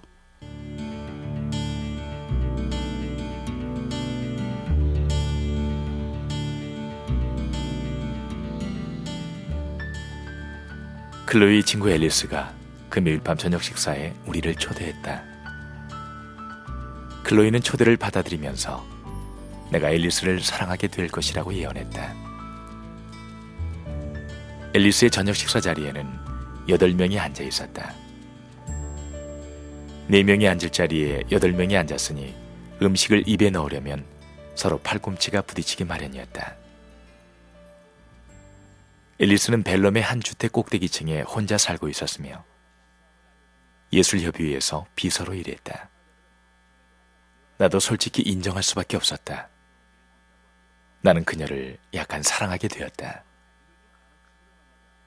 나는 앨리스가 말을 하고 꺼진 촛불을 켜고 접시를 들고 부엌으로 달려가고 얼굴에 흘러내린 금발 한 가닥을 손으로 빗어넘기는 것을 보면서 나도 모르게 낭만적인 노스텔지어에 사로잡히고 말았다. 어쩌면 우리가 슬픔에 빠지는 것은 그 삶들을 다 살 수 있었을 가능성 때문일지도 모른다. 선택이 필요 없었던 시간, 모든 선택에 따를 수밖에 없는 불가피한 상실로 인한 슬픔으로부터 자유로운 시간으로 돌아가고 싶은 갈망이 존재한다. 저녁 식사 후에 소파에서 앨리스와 얘기를 할 수도 있었지만 어쩐 일인지 내키지 않아서 그냥 백일목만 꾸고 말았다. 앨리스의 얼굴을 보니 내 속의 공허, 분명한 봄이나 의미가 없는 공허가 떠올랐다. 어쩐 일인지 클로이에 대한 사랑으로도 해결하지 못한 공허였다. 나는 클로이를 사랑할지 모르지만 그녀를 알기 때문에 그녀를 갈망하진 않는다. 클로이가 차 안에서 물었다. 그래, 그 애를 사랑하게 됐어? 물론 아니지. 응? 그 애는 네 타입인데? 그렇지 않아. 어쨌든 내가 너를 사랑한다는 걸 너도 알잖아. 배신의 전형적인 시나리오에서 한 사람은 상대방에게 묻는다. 어떻게 나를 사랑한다고 해놓고 누군가에게 빠져서 나를 배반할 수가 있어? 그러나 시간을 고려한다면 배반과 사랑의 고백 사이에는 모순이 없다. 나는 너를 사랑한다는 말은 늘 나는 너를 지금 사랑한다는 의미로 받아들여야만 한다. 나는 앨리스의 집에서 저녁 파티를 마치고 집으로 돌아오는 길에 클로이를 사랑한다고 말했을 때 거짓말을 하지 않았다. 그러나 내 말은 시간에 얽매인 진술일 뿐이었다.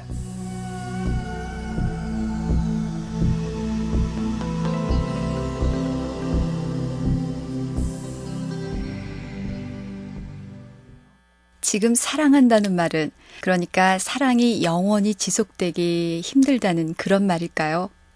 지금까지 알랭드 부통의 왜 나는 너를 사랑하는가 4번째 시간이었습니다. EBS 오디오북 오늘 이 시간 마치면서 제14장 나의 확인 중에서 일부를 읽어드리겠습니다.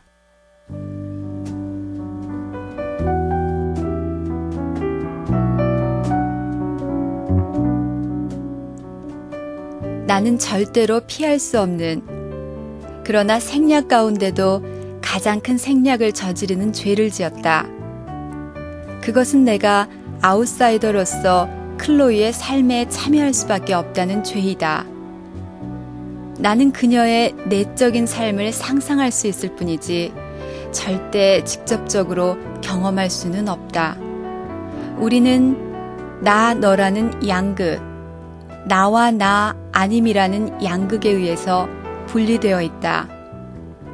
클로이가 아무리 가깝다고 해도 그녀는 결국 다른 인간일 뿐이었다.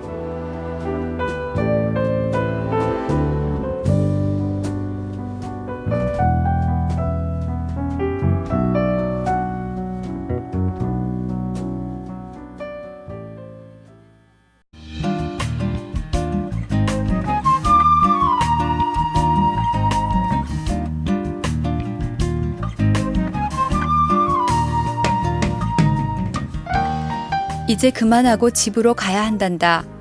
그러지 않으면 넌 내일 물에 갈 수 없어. 요르게가 손을 뒤로 감추고 부드럽게 말했다. 몇 번이면 돼요? 소년이 물었다. 소년의 호흡은 거칠었다. 두 팔을 앞으로 쭉 뻗으며 또 물었다. 섬까지 가려면 몇 번이면 되나요? 1000번. 요르게는 별 생각 없이 말했다.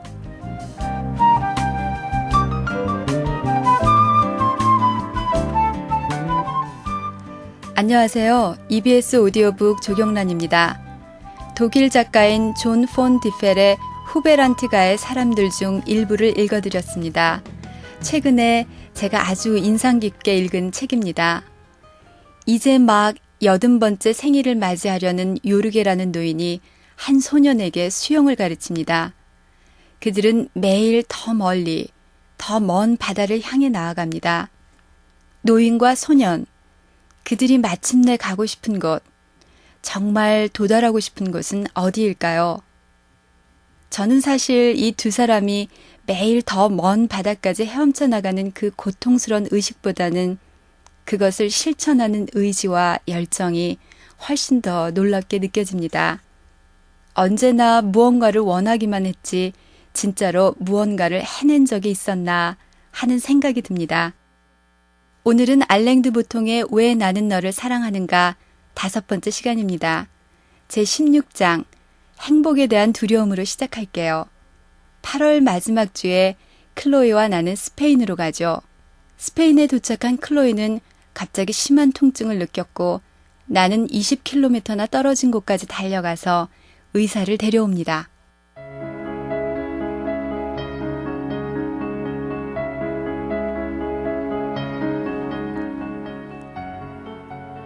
닥터 사베드라는 아네도니아라고 진단했다. 영국 의학협회에서는 행복을 잃을지도 모른다는 갑작스러운 공포에서 나오는 것으로 고산병과 아주 흡사하다고 규정한 병이었다. 스페인의 이 지역에서는 여행자들 사이에 흔한 병이라고 했다. 이곳의 전원적 풍경에 들어오게 되면 갑자기 지상에서의 행복의 시련이 눈앞의 가능성으로 대두되면서 그런 가능성에 대응하기 위해서 격한 생리적 반응이 일어날 수 있다는 것이다. 행복에 문제가 있다면 그것은 행복이 워낙 희귀하기 때문에 눈앞에 다가오면 무시무시하고 불안해서 받아들이기가 힘들다는 것이다. 그래서 그런지 클로이와 나는 약간은 무의식적으로 헤도니아, 행복을 기억이나 기대 속에서만 찾으려고 했던 것 같다. 행복의 추구는 중심적 목표로 공공연히 인정되고 있지만 여기에는 이런 아리스토텔레스주의의 실현이 아주 먼 미래에 이루어진다는 암묵적 믿음이 뒤따른다. 이 믿음이 우리가 알았을 때 알프엔테에서 그리고 그보다는 덜하지만 서로의 품에서 발견한 전원 풍경에 의해서 도전을 받은 것이다. 왜 우리는 그런 식으로 살았을까? 어쩌면 현재를 즐기는 것은 불안전하고 위험스러울 정도로 덧없는 현실에 참여하는 것을 의미하기 때문이었는지도 모른다. 그것보다는 내세에 대한 믿음 뒤에 숨는 것이 편안하기 때문이었는지도. 미래 완료형 시제에 사는 것에는 위안이 있다. 현재가 현실이라고 생각할 필요도 없고 우리가 서로 사랑하지 않으면 죽는다는 것을 깨달을 필요도 없다. 클로이가 아팠던 것은 혹시 현재가 그녀의 불만족을 넘어서 버렸기 때문이 아닐까. 짧은 순간이긴 하지만 현재 속에 미래에 들어있을 모든 것이 다 들어있었던 것이다. 그러나 나 역시 클로이와 마찬가지로 그 병에 걸릴 짓을 했던 것은 아닐까. 무례하게도 이름 붙일 수 없는 미래의 이름으로 현재의 즐거움을 넘겨버린 일이 많지 않을까. 거의 인식하지 못할 정도였겠지만 완전히 사랑하는 데까지 나아가지 않았던 사랑의 얘기가 많지 않을까. 그러면서 마치 불멸의 존재처럼 언젠가는 잡지에 나오는 남자들처럼 태평하게 다른 연애를 즐길 수 있을 것이라고 생각하면서 스스로를 위로하지 않았을까. 운명이 이 세상에서 나와 엮어놓았던 또 다른 사람과 의사소통을 하려고 애쓰다가 비참하게 실패하는 것을 미래의 사랑이 대신 갚아줄 것이라고 생각하지 않았을까.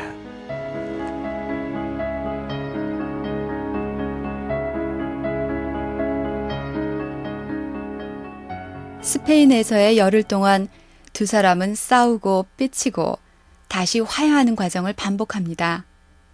클로이를 사랑하면서 생긴 나의 불안은 부분적으로는 내 행복의 원인이 쉽게 사라질 수 있다는 상황에서 오는 불안이었죠. 제17장 수축으로 이어집니다. 스페인에서 돌아온 이후로 나는 클로이와의 관계가 예전과 같지 않다는 생각을 하게 되고요. 회사 창사 20주년을 기념하는 칵테일 파티가 열리던 날, 나는 회사에 클로이를 데려옵니다. 처음 나의 일터를 방문한 클로이는 전시물을 둘러본 뒤 윌의 설계에 대해 칭찬을 하고 그에게 호감을 표시합니다. 아무래도 윌은 이 소설에서 갈등의 역할을 맡게 될 것 같죠?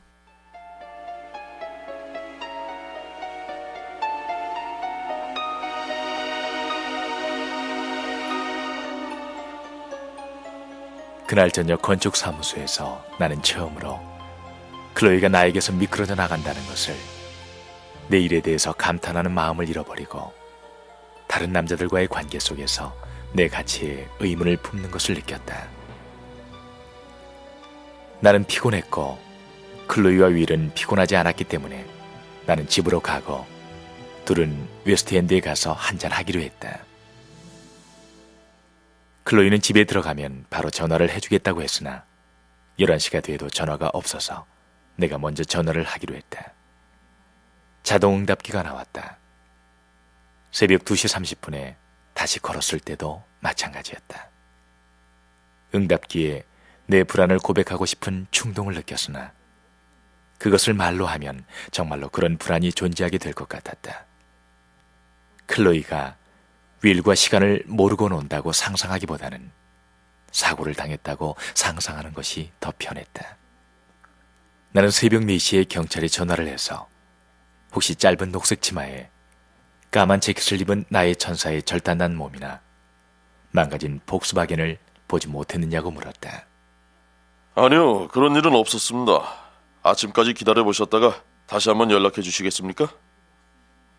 그녀의 부재에 얽혀든 듯한 느낌이 들고 나의 의심에 죄책감이 들고 나 자신의 죄책감에 화가 나서 다음날 10시에 클로이와 만났을 때 나는 아무것도 모르는 척했다.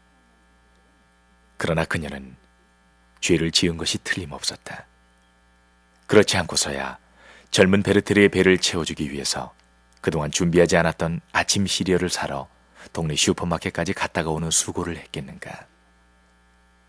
그녀의 무관심이 아니라 의무감이 그녀를 고발하고 있었다. 창문 선반에 놓인 3 시리얼 골든 브란의 커다란 상자가 너무 눈에 두드러졌다. 왜 그래? 저게 네가 좋아하는 거 아니야? 클로이는 내가 시리얼을 입에 잔뜩 넣고 말을 제대로 못하는 것을 보며 물었다. 그녀는 전날 밤 여자친구 폴라의 집에서 잤다고 말했다. 윌하고는 소호의 한 술집에서 밤늦게까지 얘기를 했는데 술이 좀 취했기 때문에 이슬링턴의 집까지 오는 것보다는 중간에 불름지 머리에 내리는 것이 더 낫겠다고 판단했다는 얘기였다. 나한테 전화를 할까 하다가 깨울 것 같아 그만두었다고 했다. 피곤해서 일찍 잔다고 했으니 그러는 게 낫지 않았느냐는 얘기였다. 그런데 왜 내가 그런 표정을 지었을까? 시리얼에 우유가 부족했던 것일까?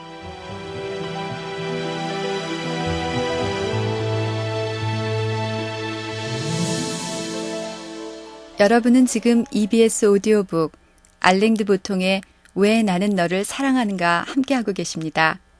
이어서 제18장 낭만적 테러리즘 중 일부를 읽어드릴게요.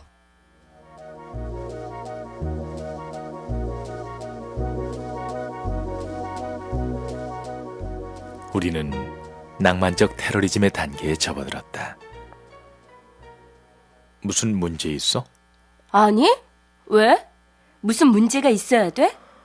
꼭 무슨 얘기를 하려는 사람 같았거든. 무슨 얘기? 우리 이야기. 네 이야기겠지. 클로이가 쏘아붙였다. 아니, 우리 얘기. 그래. 우리가 뭐? 나도 잘 모르겠어. 9월 중순쯤부터 느껴오던 거야. 우린 말이 잘 안 통하고 있어. 우리 사이에 벽이 있는데 너는 벽이 있다는 것을 인정하지 않는 것 같아. 벽이 어디 있는데? 내 말이 그 말이야. 너는 이것 말고도 어떤 일이 있었다는 것조차 인정하지 않으려고 해. 이건 뭔데? 일단 한쪽이 관심을 잃기 시작하면 다른 한쪽에서 그 과정을 막기 위해서 할 수 있는 일은 거의 없는 것 같다. 나는 너를 원한다. 나는 너를 원하지 않는다. 양쪽 메시지 모두 그것이 언어로 분명하게 표현되려면 오랜 세월이 걸린다. 의사소통 체계 자체가 붕괴되었다는 사실은 논의하기조차 힘들다. 그것은 양쪽 모두 그것을 복원하고 싶을 때에만 가능한 일이기 때문이다. 이렇게 되면 연인은 절망적인 상황에 빠진다. 적법 절차에 따라서 가동되던 대화의 매력과 유혹은 사라져버리고 이제 대화는 짜증만 일으킬 뿐이다. 연인이 적법하게 행동해도 아이러니가 담긴 행동이 돼버린다.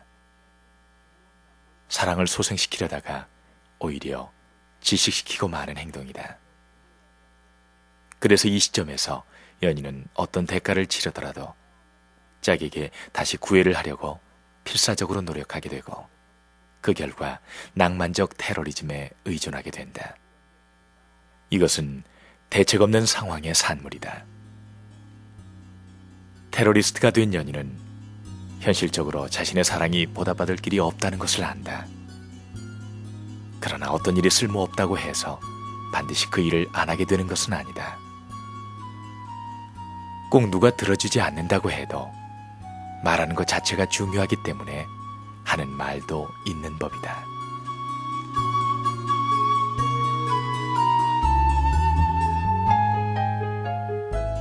클로이와 나는 1주년을 기념하기 위해서 파리로 여행을 갑니다.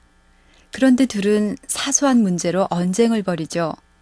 클로이에게 삐친 나는 혼자 거리를 배회하다 저녁 무렵 호텔로 돌아옵니다. 화해를 하고 식당에 가서 저녁을 먹어요.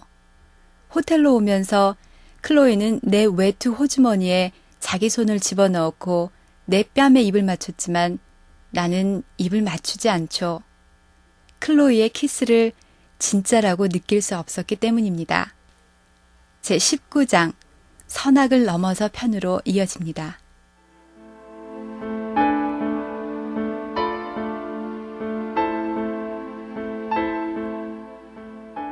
일요일 이른 저녁 클로이와 나는 파리에서 런던으로 돌아가는 브리티시 항공기의 이코노미 클래스에 앉아 있었다. 클로이는 워크맨을 들으면서 졸고 있었다. 그녀는 귀에서 이어폰을 뽑더니 크고 물기가 촉촉한 눈으로 앞자리를 물끄러미 바라보았다. 괜찮아? 클로이는 내 말을 듣지 못하기라도 한 것처럼 입을 다물고 있었다. 이윽고 그녀가 말했다. 너는 나한테는 너무 좋은 사람이야. 뭐? 아니, 왜 그런 소리를 하는 거야, 클로이? 모르겠어. 굳이 말하자면 거꾸로지. 너야말로 문제가 있을 때마다 먼저 노력을 했고 무슨 일이 있어도 자기를 책망하는 쪽이고. 그만해. 클로이는 고개를 돌려버렸다. 난 위를 만나고 있었으니까. 뭘 했다고? 위를 만나고 있었다고. 됐어? 만난다는 게 무슨 뜻이야? 위를 만난다는 게. 윌과 잠자리를 했다는 거야. 클로이는 울고 있었다. 믿을 수가 없어. 정말 믿을 수가 없어. 농담이라고 말해줘. 끔찍한 지저분한 농담이라고. 네가 윌과 잠자리를 같이 했다니. 언제? 어떻게 그럴 수가 있어? 정말 미안해. 정말로. 미안해. 하지만 난... 클로이는 울음이 복받쳐 말을 잇지 못했다. 눈물이 줄줄 흐르고 콧물도 쏟아졌다. 몸 전체가 격렬을 일으키고 있었다. 너무 고통스러워 보여서 그녀가 한 말의 의미도 잊은 채 그녀의 눈물을 멈추게 하는 데에만 관심을 쏟을 수밖에 없었다. 클로이, 제발 울지 마. 괜찮아. 괜찮아질 거야. 약속해. 정말 미안해. 너무 미안해. 넌 이런 꼴을 당해선 안 되는데. 넌 정말 이런 꼴을 당하면 안 되는 사람인데. 클로이는 비참한 상황으로 빠져들면서 잠시 배신의 짐을 덜었다. 그녀의 눈물 때문에 내 짐도 잠시 유예를 받았다. 나는 이 상황의 아이러니를 놓치지 않았다. 여자가 남자를 배반함으로 해서 생긴 고통을 놓고 배반당한 남자가 배반한 여자를 위로하고 있다니.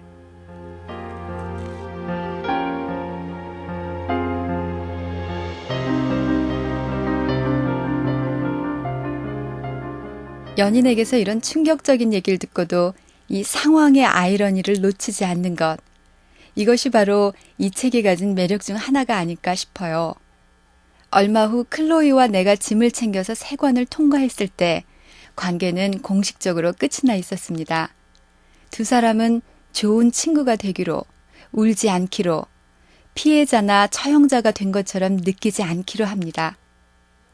EBS 오디오북에서 읽어주는 이 책, 정말 좋은 책이다. 직접 읽어봤으면 좋겠다 하는 분들 있으시죠? EBS 오디오북 홈페이지에 오셔서 글 남겨주세요.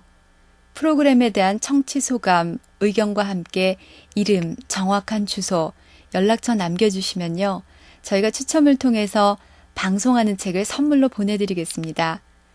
이번 주에는 청미래에서 보내드리는 왜 나는 너를 사랑하는가 준비되어 있습니다. 책에 대한 욕심이라면 많을수록 좋겠죠? 한번 도전해보세요. EBS 오디오북 알랭 드보통의 왜 나는 너를 사랑하는가 5번째 시간이었어요. 제19장 선악을 넘어서 중 일부를 읽어드리면서 이 시간 마치겠습니다.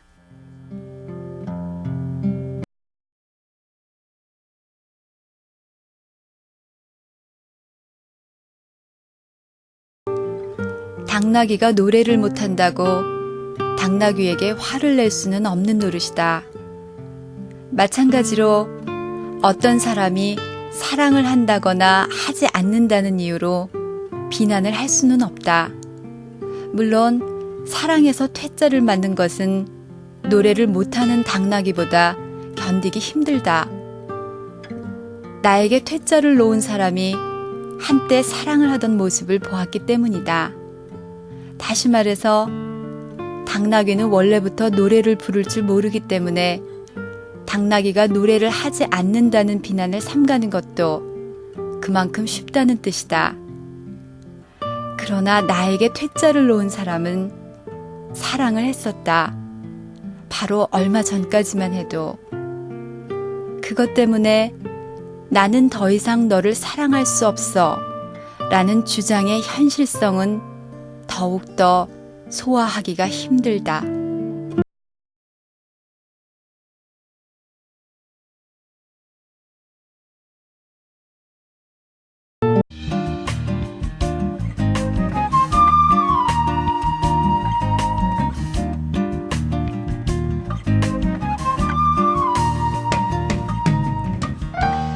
이제 우리나라에 금수강산이 없다는데 사람들 대부분이 동의한다. 실제로 외형적으로 많은 숲이 파괴되고 계곡물이 오염되기도 했지만 이보다 더 심각한 것은 우리 마음에서 금수강산이 사라졌다는 사실이다. 숲의 아름다움을 느낄 만한 여유가 없어졌다는 데는 내적 원인도 크게 작용했다는 말이다.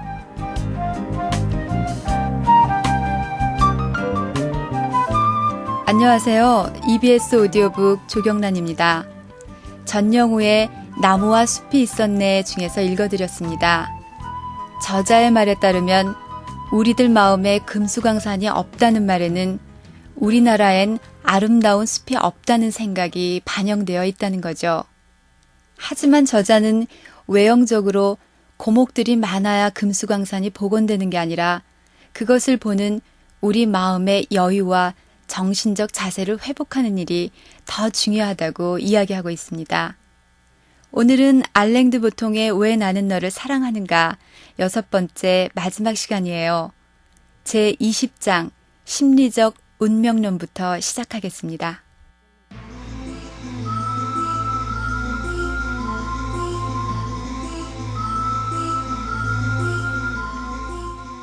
사랑이 불행하게 끝나게 되자 클로이에 대한 내 사랑이 내 삶에서 차지했던 역할도 매우 달라 보이게 되었다.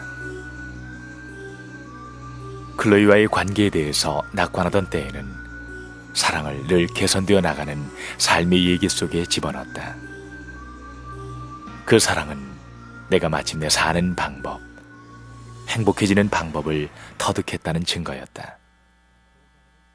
옛날에 숙모 한 분이 했던 얘기가 생각난다. 심심풀이 신비주의자였던 그 숙모는 내가 사랑해서 만족을 찾을 거라고, 나에게 만족을 주는 여자는 그림과 관계 있는 여자일 가능성이 높다고 예언했다. 어느 날 클로이가 스케치를 하는 것을 지켜보다가 숙모의 말이 기억났다. 이 사소한 일을 가지고도 클로이는 숙모의 예언의 완성이라고 생각하며 환희에 젖었다. 좋든 나쁘든 어떤 조짐을 찾아보겠다고 마음만 먹으면 그것을 찾는 일은 절대 어렵지 않다. 클로이가 떠나자 전과는 완전히 다른 사랑의 얘기가 머리를 내밀기 시작했다. 실패할 수밖에 없는 사랑의 얘기, 실패할 것이기 때문에 선택된 사랑의 얘기, 그 실패 속에 고전적인 가족 신경증의 패턴이 되풀이되는 사랑의 얘기였다. 부모님이 이혼했을 때 어머니는 나에게 자신과 비슷한 불행한 덫에 걸리지 말라고 주의를 주었다. 어머니의 어머니도 비슷한 덫에 걸렸고 어머니의 어머니의 어머니도 마찬가지였다는 얘기였다. 이것은 유전적인 질병이 아닐까? 우리의 유전적이고 심리적인 구성에 의해서 우리 집안에 내려진 저주가 아닐까? 심리적 운명론과 그 이전의 낭만적 운명론은 똑같이 정신적 태도의 두 측면이다.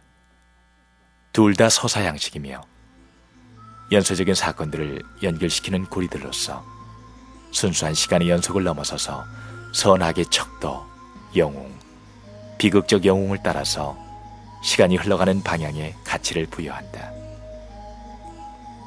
행복한 서사는 위로 올라가는 화살표를 닮았으며 그것은 내가 세계를 정복하고 사랑을 이해하는 과정이기도 했다.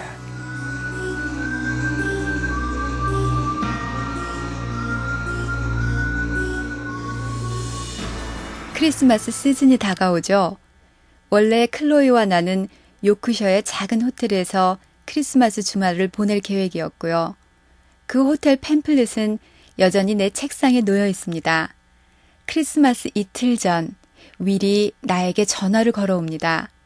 그는 클로이가 자신과 함께 크리스마스를 보내러 캘리포니아에 간다는 말을 합니다. 나는 목욕탕으로 가서 그동안 모아둔 알약을 꺼내 식탁에 올려놓았죠.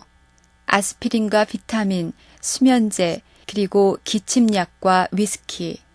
나는 이 정도면 게임을 끝내는데 충분할 거라고 생각하죠.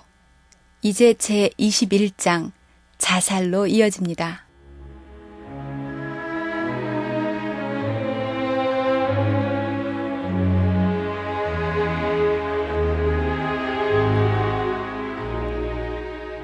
이 글을 읽는 사람들은 살아있을 것이지만 이 글을 쓴 사람은 이미 죽었을 것이다. 지금 시간은 7시. 아직 눈이 내리고 있다. 눈은 담요처럼 도시를 덮기 시작했다. 수위처럼. 이것이 내가 너를 사랑한다고 말할 수 있는 유일한 방법이었다. 나는 성숙한 사람이기 때문에 이 일로 너를 탓하고 싶지 않다. 네가 캘리포니아에서 즐겁게 지내기를 바란다. 산이 무척 아름답겠지. 나도 네가 나를 사랑할 수 없다는 것은 안다. 그러나 내가 너의 사랑 없이는 살 수 없다는 것도 이해해다오.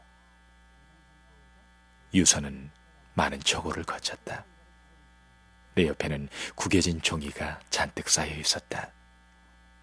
나는 잿빛 외투를 뒤집어 쓰고 부엌 식탁에 앉아 있었다. 갑자기 나는 알약들이 든 통으로 손을 뻗어 통째로 집어삼켰다. 그것이 거품이 있는 비타민C 알약들이란 것을 알게 된 것은 나중의 일이었다. 나는 내 온기를 잃은 몸이 발견된 직후 경찰이 클로이를 방문할 것이라고 상상했다. 그녀의 얼굴에 나타난 충격의 표정을 상상할 수 있었다. 곧이어 뼈저린 후회와 가책이 뒤따를 것이다. 클로이는 나를 이해하지 못한 것 때문에, 너무 잔인했던 것 때문에 자신을 책망할 것이다. 이제까지 그녀를 위해서 목숨을 바칠 만큼 헌신적인 남자가 있었던가. 인간은 감정을 제대로 표현하지 못하는 것으로 악명이 높으며 그것 때문에 자살을 할 수 있는 유일한 동물이 됐다. 나는 내 분노를 전달할 수 없었기 때문에 나 자신의 죽음으로 그 분노를 상징하려고 했다. 나는 클로이에게 상처를 주느니 차라리 나 자신에게 상처를 주는 쪽을 택했다. 입에선 거품이 일고 있었다. 목구멍에서 오렌지 거품들이 태어나 공기와 접촉을 하며 폭발했다. 탁자와 셔츠 칼라에는 밝은 오렌지색 막이 뒤덮였다. 나는 말없이 산의 화학작용을 지켜보다가 자살의 비일관성을 깨달았다. 나는 단지 클로이에게 비유적으로 말해서 그녀 없이는 살 수 없다는 것을 보여주고 싶을 뿐이었다. 나는 내 죽음을 그려보면서 나 자신의 소멸을 바라보는 관객 역할을 맡는 것을 상상했다. 그것은 현실에선 절대 일어날 수 없는 일이었다. 나는 죽었기 때문에 내 궁극적 소망을 실현할 수 없었다. 즉, 죽은 동시에 살아있을 수가 없었던 것이다.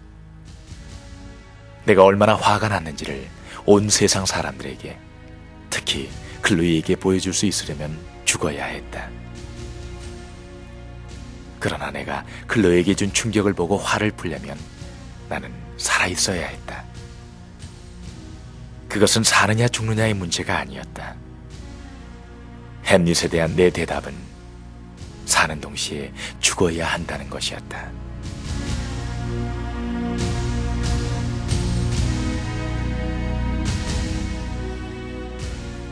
여러분은 지금 EBS 오디오북 알랭드 보통의 왜 나는 너를 사랑하는가를 듣고 계십니다.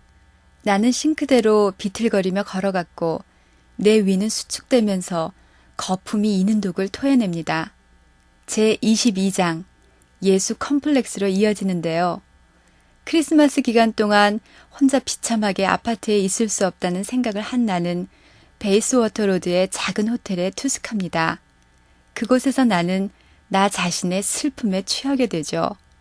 그리고 고통이 극에 달하는 순간 나의 사고는 예수 컴플렉스로 연결됩니다.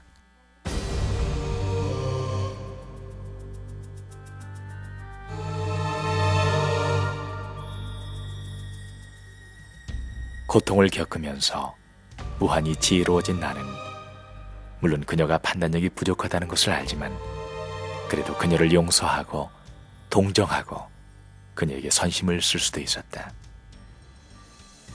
그렇게 하는 것이 나에게 무한한 안도감을 주었다. 나는 라일락색과 녹색으로 꾸며진 호텔방에 누워서 나 자신의 미덕과 위대함을 느끼며 가슴이 부풀어 올랐다. 나는 클로이가 이해할 수 없는 그 모든 것 때문에 클로이를 동정했다. 다 안다는 듯이 우울한 표정으로 싱긋 웃으며 사람들이 가는 길을 지켜보고 있는 무한히 지혜로운 존재, 바로 나. 왜 나의 콤플렉스, 모든 결함과 수모를 그 정반대의 것으로 바꿔버리는 왜곡된 심리적 술수에 예수 이름이 붙은 것일까? 나의 고통은 젊은 베르테르나 마담 보발이나 스완의 고통과 동일시할 수도 있었다. 그러나 이 상처받은 사람들은 예수와 경쟁할 수가 없었다. 예수는 그가 사랑하려고 했던 사람들의 악과 대비되는 순결한 미덕과 의문의 여지 없는 선을 지닌 존재였기 때문이다. 예수가 그렇게 매력적인 인물이 된 것은 단지 르네상스 화가들이 그려놓은 울듯한 눈과 창백한 안색 때문만이 아니다. 중요한 것은 예수가 착하고 완전히 의로운 존재이면서 동시에 배반당한 인물이란 점이다. 내 사랑의 얘기와 마찬가지로 신약 성서가 비애감을 주는 것은 그것이 모든 덕을 갖추었지만 그럼에도 오해받는 존재의 슬픈 얘기이기 때문이다. 그 인물은 모든 사람에게 이웃을 사랑하라고 가르쳤지만 사람들은 그 관대한 메시지를 그의 면전에 내던져 버렸다. 자신의 미덕에 대한 느낌은 고통이라는 비옥한 토양에서 자연스럽게 자란다. 고통을 겪으면 겪을수록 덕은 더욱 커진다. 예수 콤플렉스는 우월감과 얽혀 있다. 저항할 수 없는 압제와 맹목에 맞서 패배자가 더 큰 덕에 호소하며 느끼는 우월감이다. 클로이가 떠나는 바람에 나는 죽을 뻔했다. 그러나 어쨌든 나는 도덕적으로 높은 자리라는 영광스러운 지위에 올라갈 수 있었다. 죽음을 선고받았으나 역사의 순교자였다.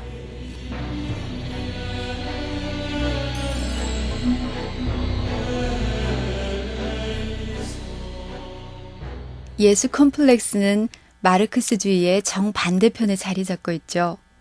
예수 컴플렉스 역시 나를 클럽 문간에 들어가지 못하게 합니다. 하지만 내가 클럽에 들어갈 수 없는 건 내가 너무 특별하기 때문이라고 설명하죠. 나의 우월감은 1차적으로 내 고립과 고통이라는 기초 위에 서 있었고요. 바로 그 이유 때문에 나는 더 크게 이해받을 만한 자격을 갖춘 것이 틀림없다는 생각을 하게 됩니다. 제23장, 생략으로 넘어가 볼까요?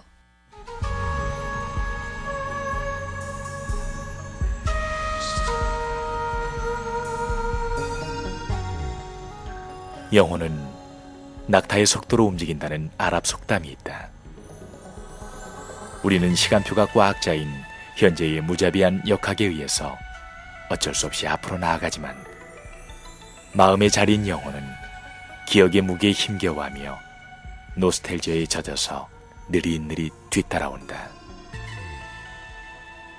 만일 모든 연애가 낙타에게 짐을 더 얻는 것이라면 사랑의 짐의 의미에 따라서 영혼의 속도는 더 느려진다고 생각할 수도 있다. 나의 낙타가 마침내 클로이의 기억이라는 엄청난 무게를 떨쳐버렸을 때 낙타는 죽기 직전의 상태였다.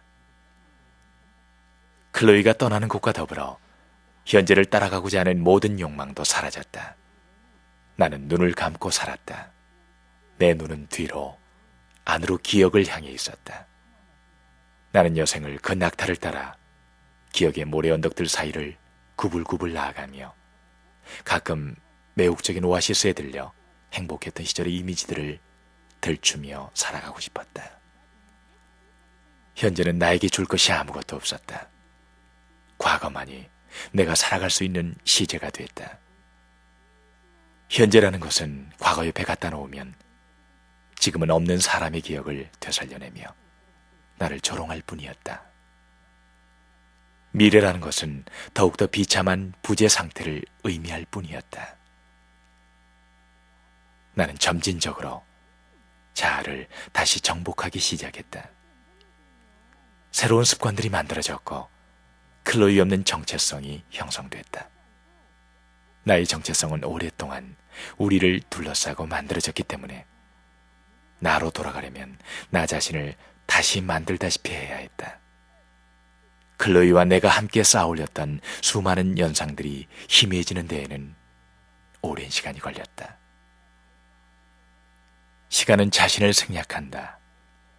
확장된 상태에서 살지만 수축된 상태에서만 기억되는 아코디언 같다. 클로이와 함께했던 삶은 얼음 조각과 같아 현재로 옮겨오는 동안 차차 녹아버렸다. 나의 연애는 정제되어 몇 개의 아이콘적 요소만 남았다.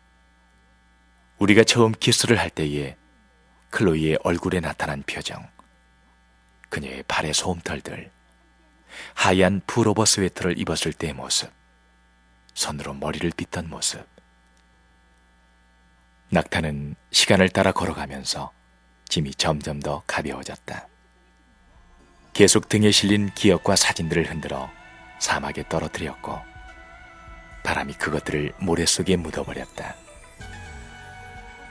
낙타는 점점 더 가벼워져서 나중에는 그 독특한 모습으로 뛰어가기까지 했다. 그러다 어느 날 마침내 현재라고 부르는 조그만 오아시스에서 이 지친 짐승은 나의 나머지를 따라잡게 되었다.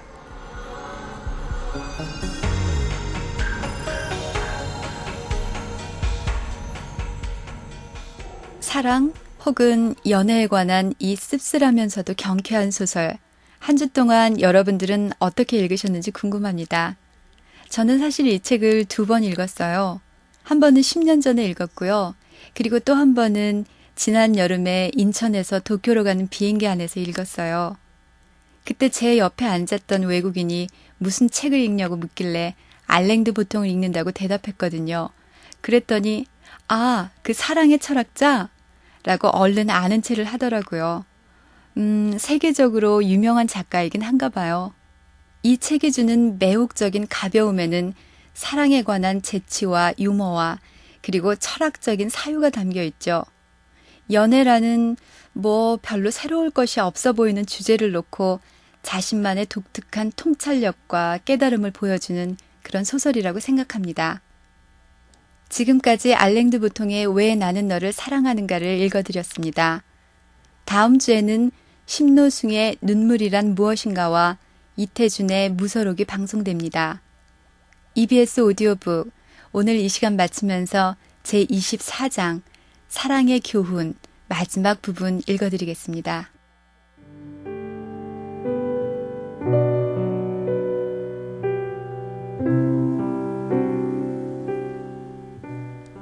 사랑은 분석적 정신에게 겸손을 가르쳤다. 아무리 확고부동한 확실성에 이르려고 몸부림을 쳐도 분석에는 절대로 결함이 없을 수 없다는 교훈. 따라서 아이러니로부터 절대로 멀리 벗어날 수가 없다는 교훈을 가르쳐 주었다. 그 교훈은 더욱더 타당해 보일 수밖에 없었다. 레이첼이 다음 주에 저녁 식사를 하자는 내 초대를 받아들였고 그 이후로 그녀를 생각만 해도 시인들이 마음이라고 부르는 영역이 떨리기 시작했기 때문이다. 그런 떨림은 한 가지를 의미할 수밖에 없었다. 내가 다시 한번 빠지기 시작했다는 것.